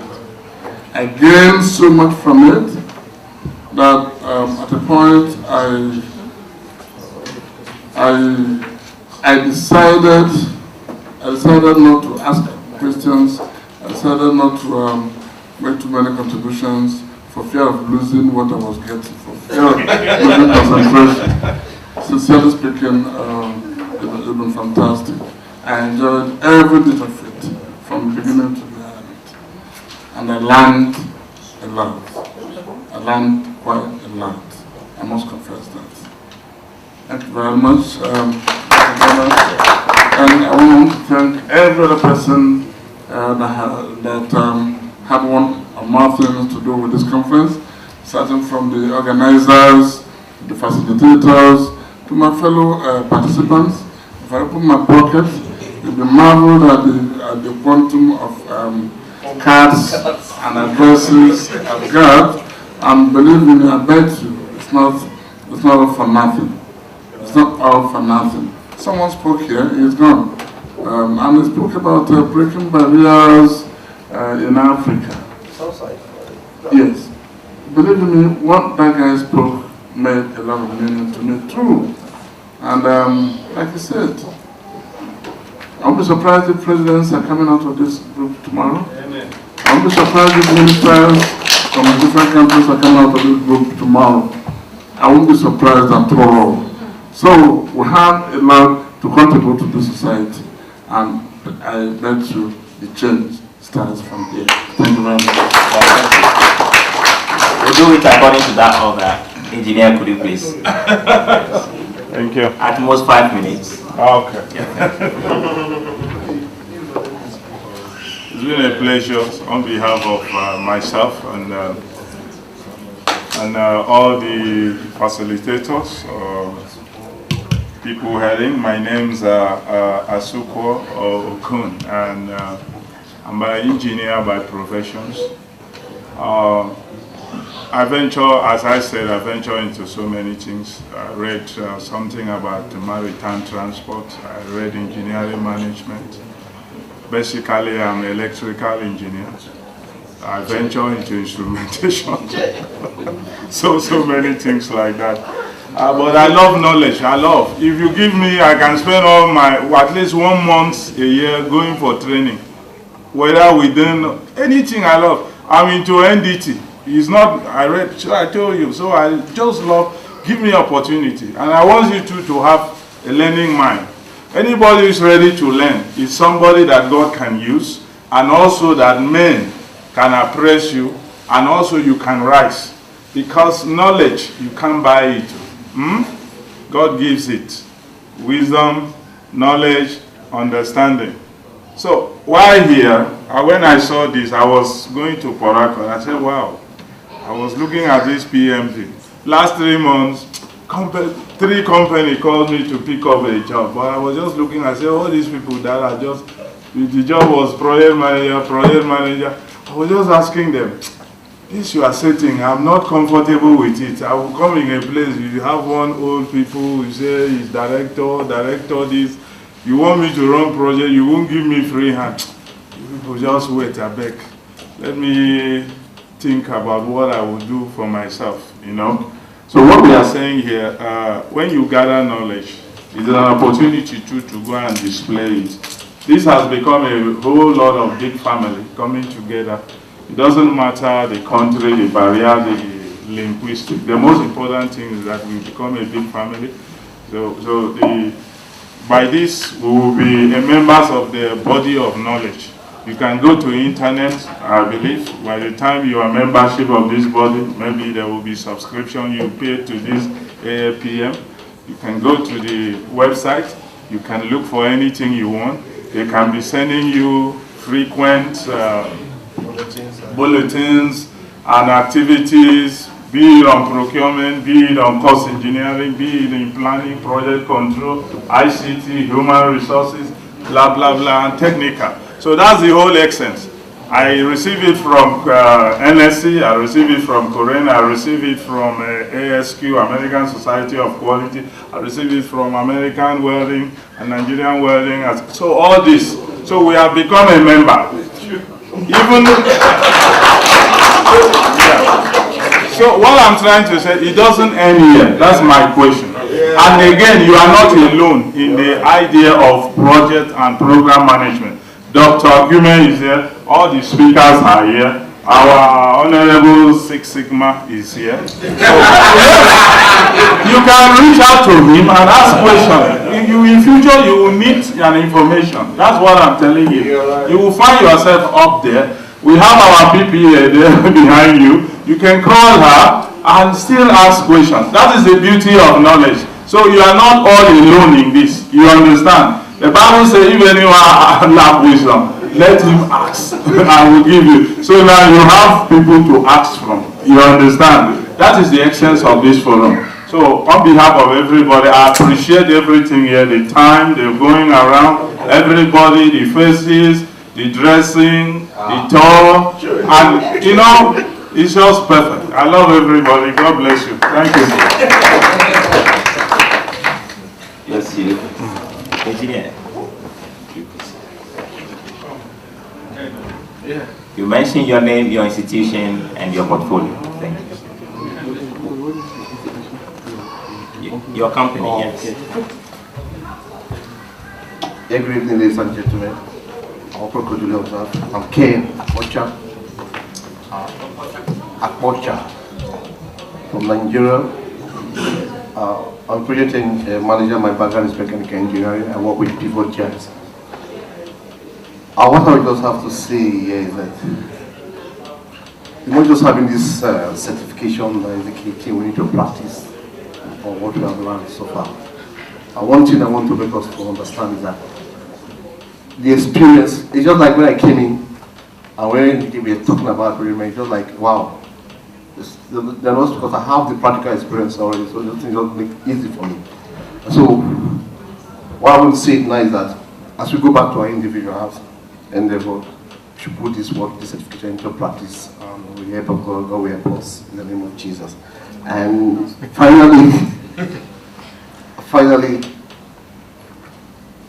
as I said, I was talking to somebody yesterday. We in Nigeria, we actually need this certification more. Because I remember why I crave for it so much was that I've been managing the multi-million dollar project in Nigeria, and at the time, they said there was a project about $850 million project, and I was to manage it, and they said, "How you can't manage this project because you are not certified." I said, "Wow!" And they flew a guy from India. And the guy was in charge, and I found out the guy was even asking me for more information. I said, wow, so you don't even have the experience? And because you have this certification, since 2 years ago I was working on this seriously, and for those of us that came from Nigeria, we know we have some guys that come and do this training on project management. So I have attended 2 of them already. I was even thinking of going to Dubai when I saw this advert. I said, wow, this is God sent. This is the opportunity I'm looking for. And so we're going to help us back in Nigeria with this certification. Most people will come, no guy will come from India and Pakistan to take. And before I drop the mic, I want to say one important thing.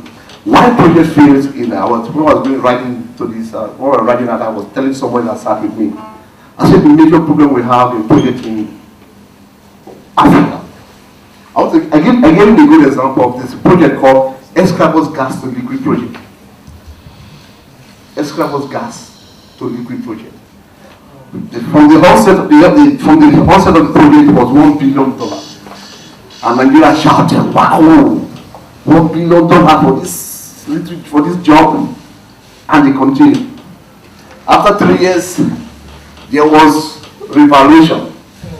And the thing shot up to $3 billion.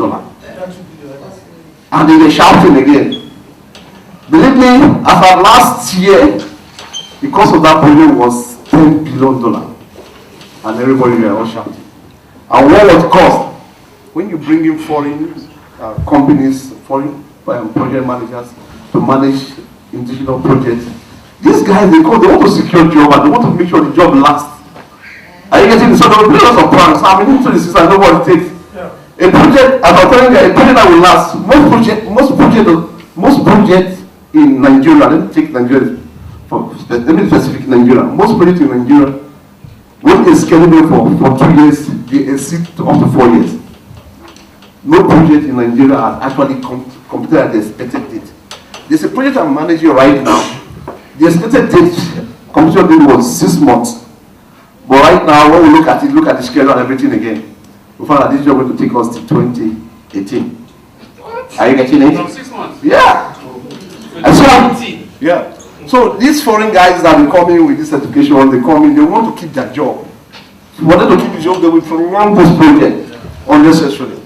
But since we are having this certification, which they normally come with, we push them, we relegate them back to where they're coming from. You see that most projects in Africa won't fail again. So that's just the major thing. That's why projects fail. They just come. I want to give a good example again because I'm practical. So if anybody that's a project manager, you enjoy it, and when I talk, you respect, you understand what I'm saying. There's a project like this Escravos Liquid to Gas project.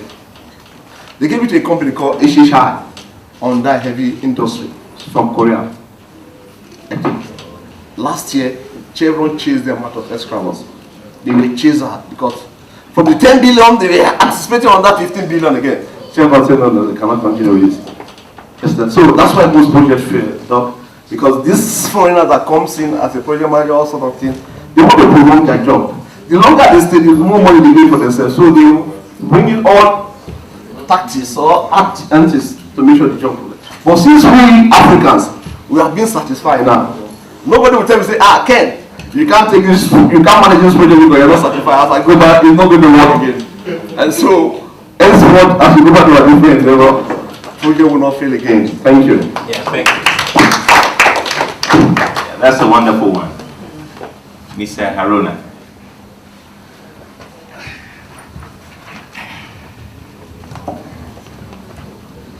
Good evening, ladies and gentlemen. Good evening.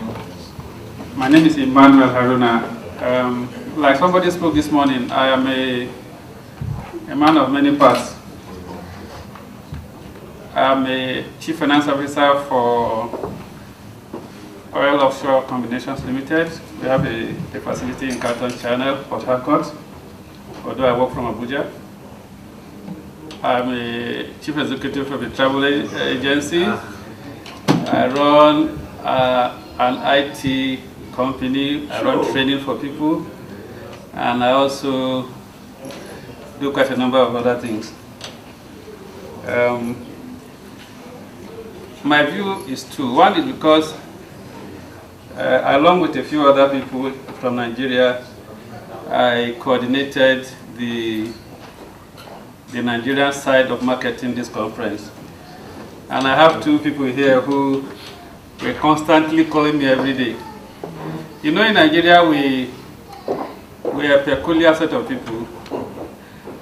We are not quick to believe things because of the things that happen around us. So a lot of people didn't believe this conference. You're right. Am I right? Yeah. So, somebody even went to the bank to pay and they said the account was inactive. And right from the bank, he was calling me, are you sure this thing is going to work? They told me that your account is inactive and all that.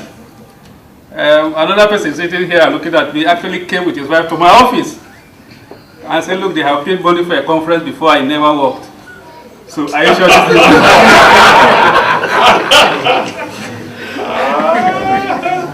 are you sure it's going to work and all that? So my happiness is that since yesterday I've been feeling the force of people, and I think everybody is satisfied about what has happened. Oh, yeah. And so I'm happy that we are not just foundation members of this conference that is going to run annually. We are now the advert pieces that can go back and say, no, this thing is real and it works. So I know we'll come back again, and the next time we are coming to Ghana next year, I guess, we are going. We will need this. This hall will be too small for us, for just Nigeria. Secondly, I have been an accountant for some 28 years or so.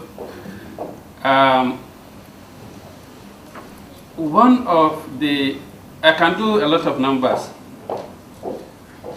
but I can also use Excel to do. You know, in accounting, you do a lot of cost benefit. At a certain level, they want to do a project and to go, they don't look for the project manager, they go into your accountant, they throw it on your table. Yes. Analyze this project for us. And you use your accounting knowledge to try to do the cost benefit, or you do profitability analysis, or you do all that for them. So recently, I now discovered that I need more than that. I need to be able to be able to run a project, to be project manager. So I'm not just here because I needed to see that those that came here for those of us in Nigeria are satisfied. I also wanted to be certificated because I need this knowledge. So you find that I was very quiet. A lot of you talk because you already have a project experience.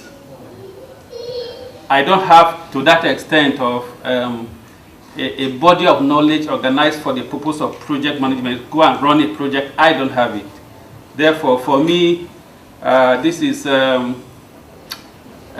just because I don't want promotion. I don't want anything. I just want to be able to. I just want to be able to say, authority of a project. Yes, yes. And now I have my organization, my primary organization where I'm salaried, so to say, are running a lot of new projects. And I've been trying to advise a lot of things. Now I can go authoritatively and actually trying to run the numbers from a project manager's perspective, yes, and be more authoritative with it. So for me, it has helped me. And to be quite honest, yes, I'm part of the team that was working from Nigeria, but I also came and said, wow, it's exceeded my expectation. And I think as we go along, we'll be able to do a lot more. Thank you very much. Thank you. I want to thank you for giving me this opportunity to come and speak. My name is Kwarabat Frederick James. I am from Abuja. I work with Federal Capital Territory. And I'm handling an unofficial project. Personal. Unofficial is partly official and partly unofficial in the real extent. I am developing an extent for some staff of FCDA, and so we have some people from Foreign Affairs. I don't want to mention their names because they don't want to go. Okay, so I'm developing about 100 structures. Some have been completed. So my own experience may not be like my brother from Russia, because it is my company that is handling the project. So I am on the government side and I'm on the private side. Oh, sure. And this course or this training is going to give me a big opportunity to handle bigger projects. So I want to thank the organizer of this conference, and I wish that we will come back next time again, just like my brother has said. We're coming with more people. Thank you. God bless you.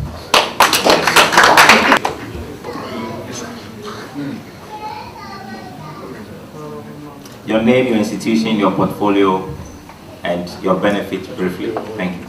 State Services, Abuja.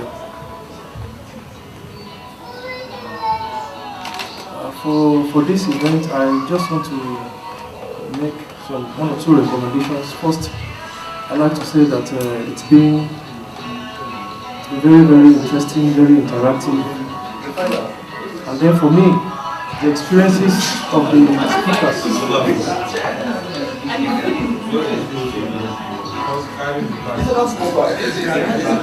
Experiences of the speakers have been very, very knowledgeable. And for some of us here who have experiences of project management, you agree with me that the experiences of the speakers are like the icing on the cake for the training. And for the advice or recommendation, I want to advise that maybe ID, DLI, we are organizing this in the future. Maybe we should give it more publicity. Possibly between now and then, see a situation whereby 1 or 2 or 3 companies or countries are visited in official capacity. Okay, maybe individual countries can arrange, possibly see a high-ranking official in the country. It will galvanize project management forces of the African country, and then that way, by the time we are having the next conference, we're going to have an enlarged meeting, quite a wider coverage area. The arrangement is very fantastic. You know, usually conferences like this, the first day is always very bumpy. I was shocked. I came in late, 30 minutes, and I got late.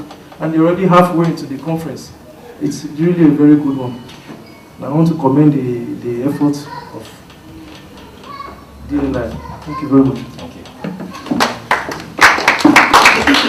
Thank you. Good evening, everybody. All protocols duly observed. My name is Kunle Fadumi. I work with Lekki Port. Presently, we are constructing a deep sea port in Lekki, Nigeria. And he's going to be the deepest in West Africa, so in charge, so to speak. Talking about this program has been very interesting and interactive. I have networked perfectly well. I have been overfed. And I was talking to someone, I must confess, most of the facilitators did well, but they didn't really go deep, you know, like I expected. I feel, I was talking to someone, I told him, I said, if it were to be all engineers, the approach would have been different. But you know, if you are a facilitator and you have limited time, and you are thinking of different fields, you are tackling too many things, and then you now have the time issue. So far, it's been interesting, it's been wonderful, and I've learned one or two things, you know, that I can take back to my company to implement. And I wish us all the best. Thank you very much. Thank you. Good evening, folks. Protocols observed. Good evening. My name is Michael Chima. I work with Diamond Life International. I just want to use this opportunity to thank the facilitators of this program, the organizers. Thank you very much. This program has really empowered me. Being a marketer, an educator, and a project manager, I think when I go back to my company, I've got a lot of portfolio to carry out in my company. I will send my company to the higher level. I wish and believe this program, by the next time we'll meet here, will come out with more time so that the facilitators can open up their portfolio to give us more knowledge that will help us to build a better Africa. Thank you very much. Business and Engineering Frontiers. I work for Business and Engineering Frontiers as a project engineer. I would say I've really tapped more from my tutors and my superiors, and I would also be happy that I would pass it on in my organization and ensure that proper project management is done. Currently, okay, I want to talk a little about our project. Thank you. Not more than 3 minutes. Thank you. Good day, everyone. My name is Josephine Alabi. I'm from Nigeria. Kinanke Initiative, actually, an NGO. I have so many faces anyway. I'm part of the like Ghana. I've learned a lot here. I met lots of new faces, new friends, and I believe we'll continue from there. I told them about my new approach, the military way, so that at least I'll be doing things in a proper way. I've learned a lot. And please, I want everyone to also tell others, maybe next year when we're coming, so that we can have more people. Thank you. My name is Joseph Kuruk, and I'm come from the Public Procurement Authority, Ghana here. Well, if somebody does something very good, at least you deserve, the person deserves your praise. So for me, the organizers have done very well. I was even talking to some of you, I said the program has been well organized. Maybe perhaps they are project organizers, so as project managers, they know how to do it well. And in fact, I am into procurement, and I think procurement too has something to do with project management. But it was an area I was yet trying to look at. But with this experience, I think I'll be fired up. When I go seriously, I think I should try to blend it. And at least I'm sending back something to my people. And I hope next year, maybe we will not be only two coming from public procurement, maybe more. Thank you very much. Thank you. Next person, please. Good evening, all. I am Appmc, principal consultant with the University of Nigeria, Nsukka, from Nigeria. Appmc. Yes. Yeah, this program has been quite an interesting one, and though my problem with it is that here in Africa we seem to have a lot of solutions on paper, but we find it difficult to really implement them. Yeah, because oftentimes you see talk about project costs and project time overrun. Understand? Which is a result of poor funding from government for government projects. You see, projects are initiated without adequate, fund for it, and contractors, they see those things as a good system for them. Yes. Year in, year out, you see them bringing out fluctuation claims for projects. Say 1 billion, at the end of the day, you get it for 4 billion. So it's really eating up on most of our economics in Africa. So rather than yes, this conference is good, but we should, beyond just having it at this level, if there's a way to push it up to the policymakers so that they see, when you conceptualize a project, let there be cash backing for it. I remember during Obasanjo's regime, there was something like that. Yes, it has its own problem.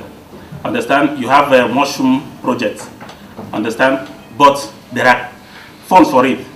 I think if we initiate projects, there should be proper backing for it to actualize the project. Thank you very much. Yeah, thank you. Good evening, all. Good evening.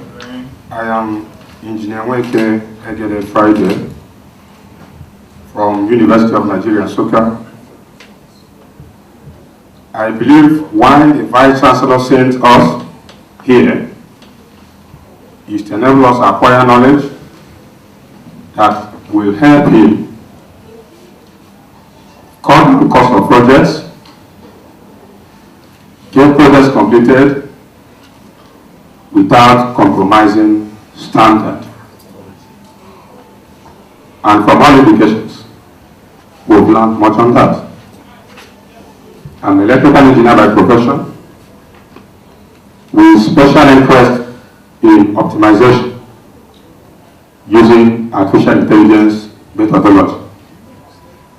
The knowledge gained here will also come in. So this is a good conference. We have a problem in Africa, the corruption network. It's very dangerous. But I implore you, my fellow Africans, to be determined that time will heal that injury. United Africa, we stand. God bless every one of you. Thank you. My name is Stephen Abuja. I'm from a company called GCNet. I'm basically a techie. I don't like formal things very much. But my company decided I didn't have to be here. They said, come for a project management conference. I said, what am I coming to learn here? But I think I've learned a lot, mostly from the experiences of the various speakers. I've taken down some notes, and I believe that I'm now interested sufficiently enough to want to know more about project management and apply it to what I do. I'm a software person, so I think I've learned a lot. Thank you. Thank you.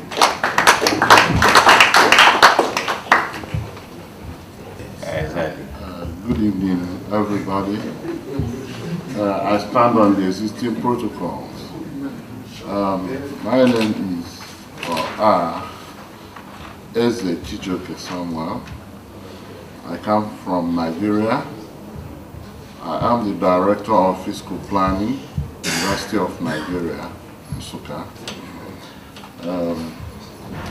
this conference has been a challenge to some of us, and we have learned, I in particular, have learned a lot from the various speakers.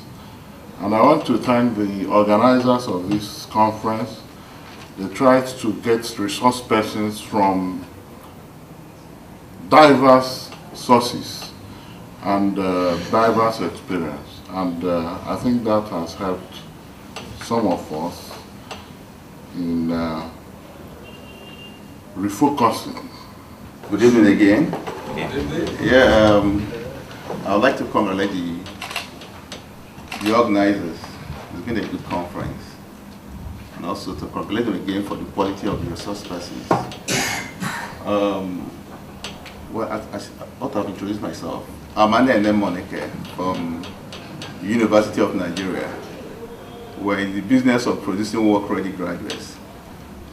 The only advice I have for you is that, in trying to brief the resource persons for the subsequent, the next edition of this conference, we should try, like my dear friend here, this earlier on, try to get African examples.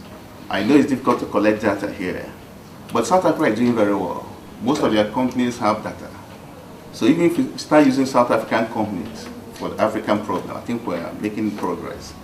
So that's just the advice I'm going to have, but it's been a wonderful opportunity. Thank you very much. Good evening once again. I'll make it short. It's been really nice. My name is Appmc, I'm sorry. I work at Barclays Bank. I'm actually a chartered accountant, but I've been doing project management for years. I really enjoyed it, especially the social bits, because I don't go to the mausoleum, I just drive past and just go to work and that kind of thing. I bought some books and everything. So, well done to the organizers. Thank you. Next person, please. Yeah. With Barclays Bank, senior project manager there. The lady who Facebook is my boss, so I need to be careful not to say anything else.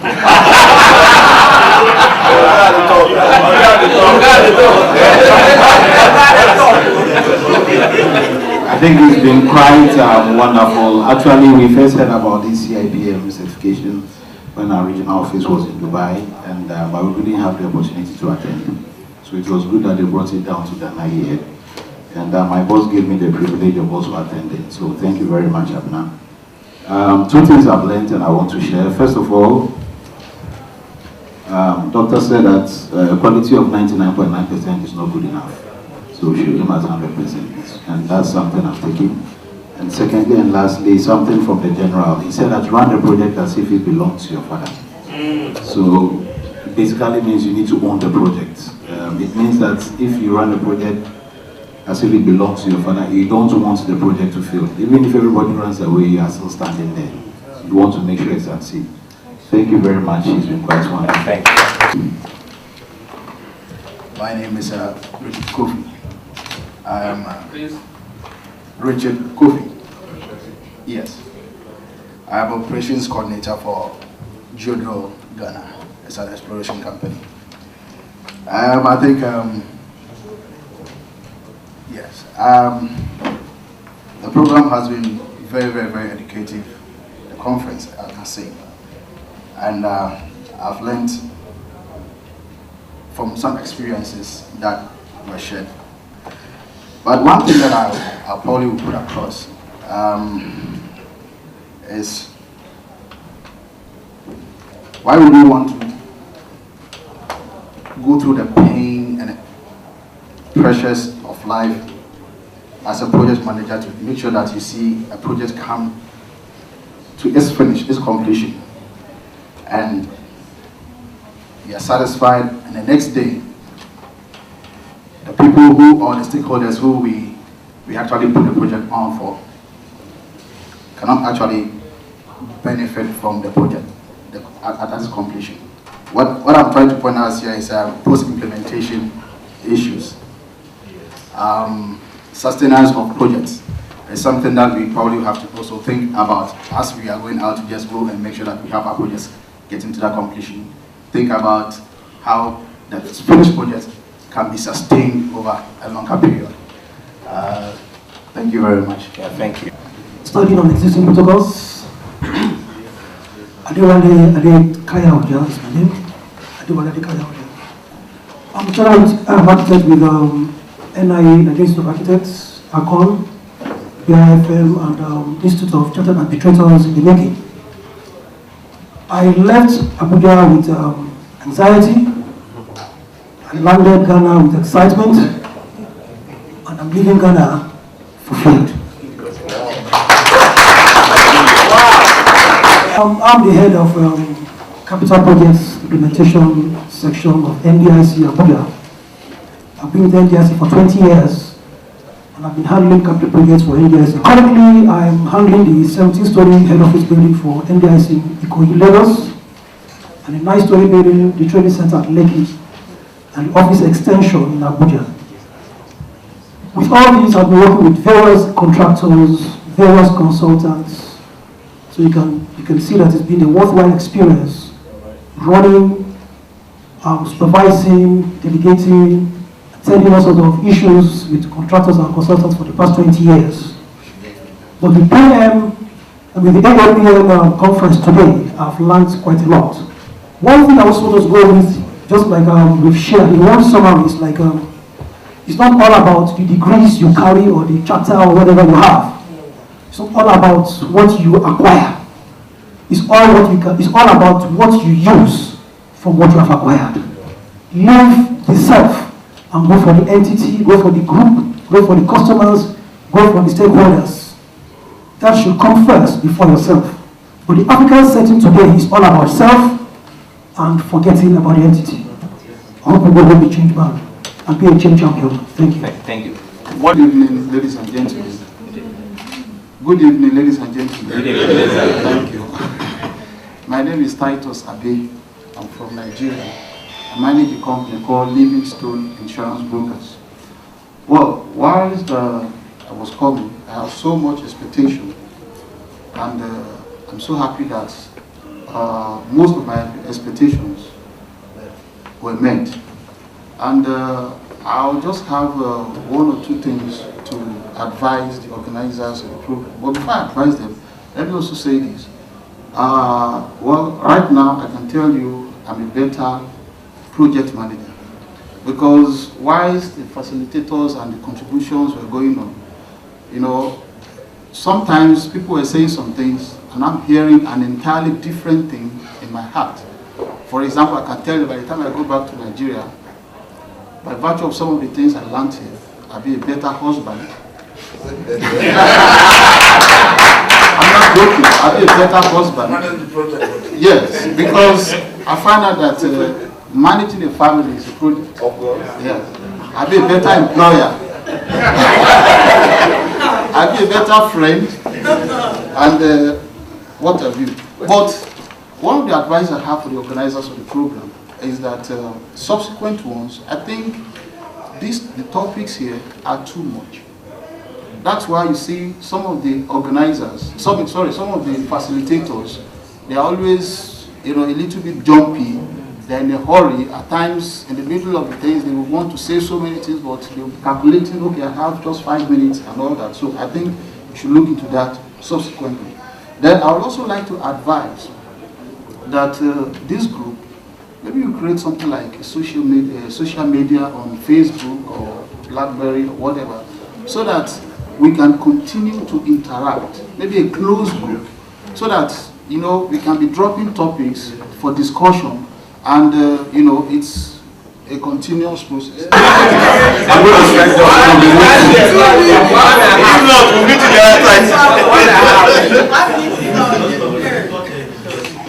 My name is Omidele Olufemi David, a qualified accountant, and I'm glad when my big sister came out to introduce her best as a chartered accountant. So I have not been the only person in the realm of finance. You see, two things readily came to mind when I saw the advert, and Immuno Travels could bear me witness.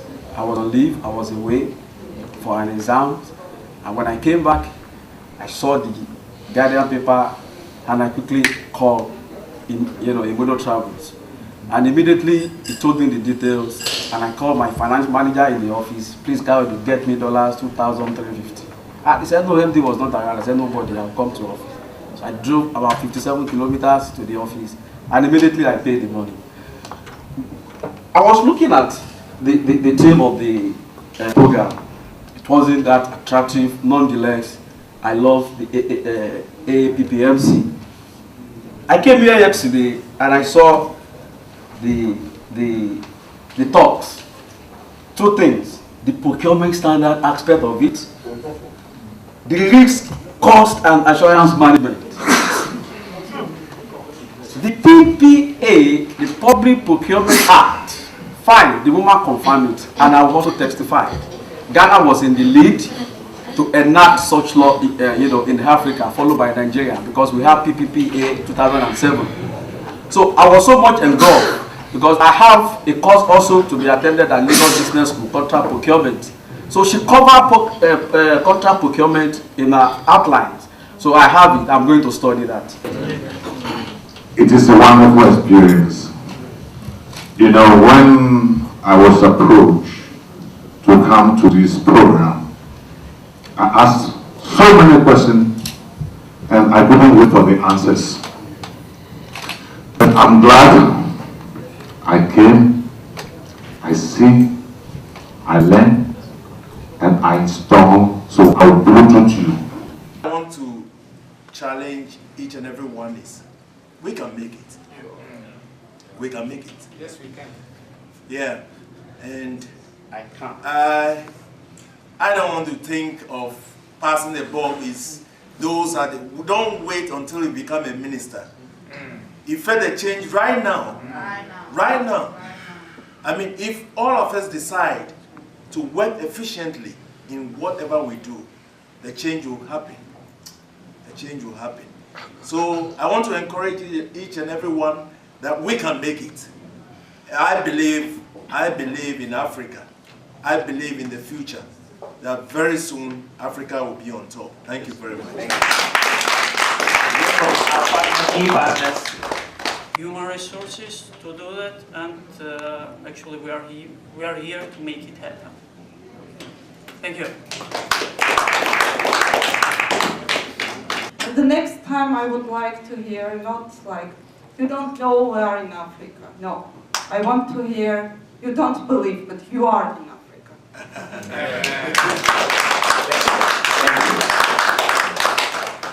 That our projects do not fail because 70% or so of our resources are going into procurement. And so procurement must be our concern. I sleep procurement, I eat procurement, I drink procurement. And I'm sure after this program, we'll be challenged to do likewise. Because if it succeeds, our project will certainly succeed. Thank you.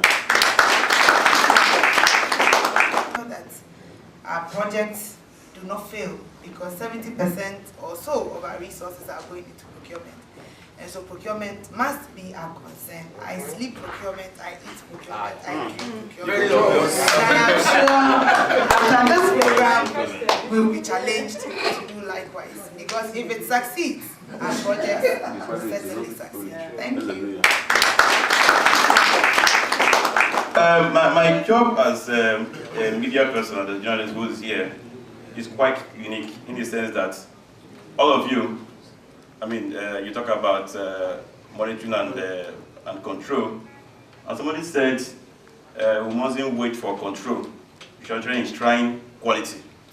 Now, we as journalists, we have a role in the public. And permit me, I'll take a little longer time. I also talk about the communication system for the projects, which looking forward, we're talking about.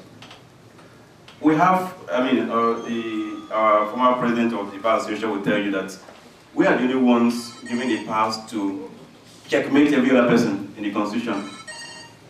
Every constitution across the world, we are the only ones given the powers, journalists, to checkmate others. Sorry?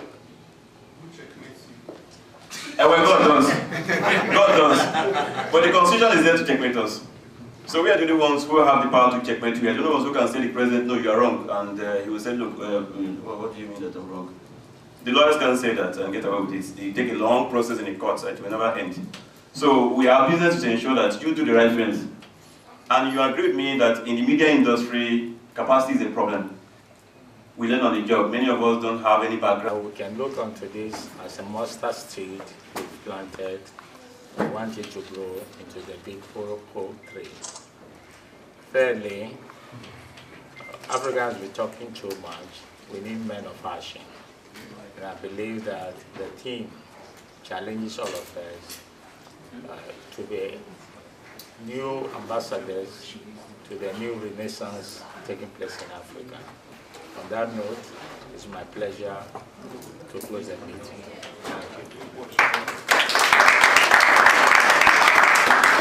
Thank you so much. What we'll do, this is to end the certification thing.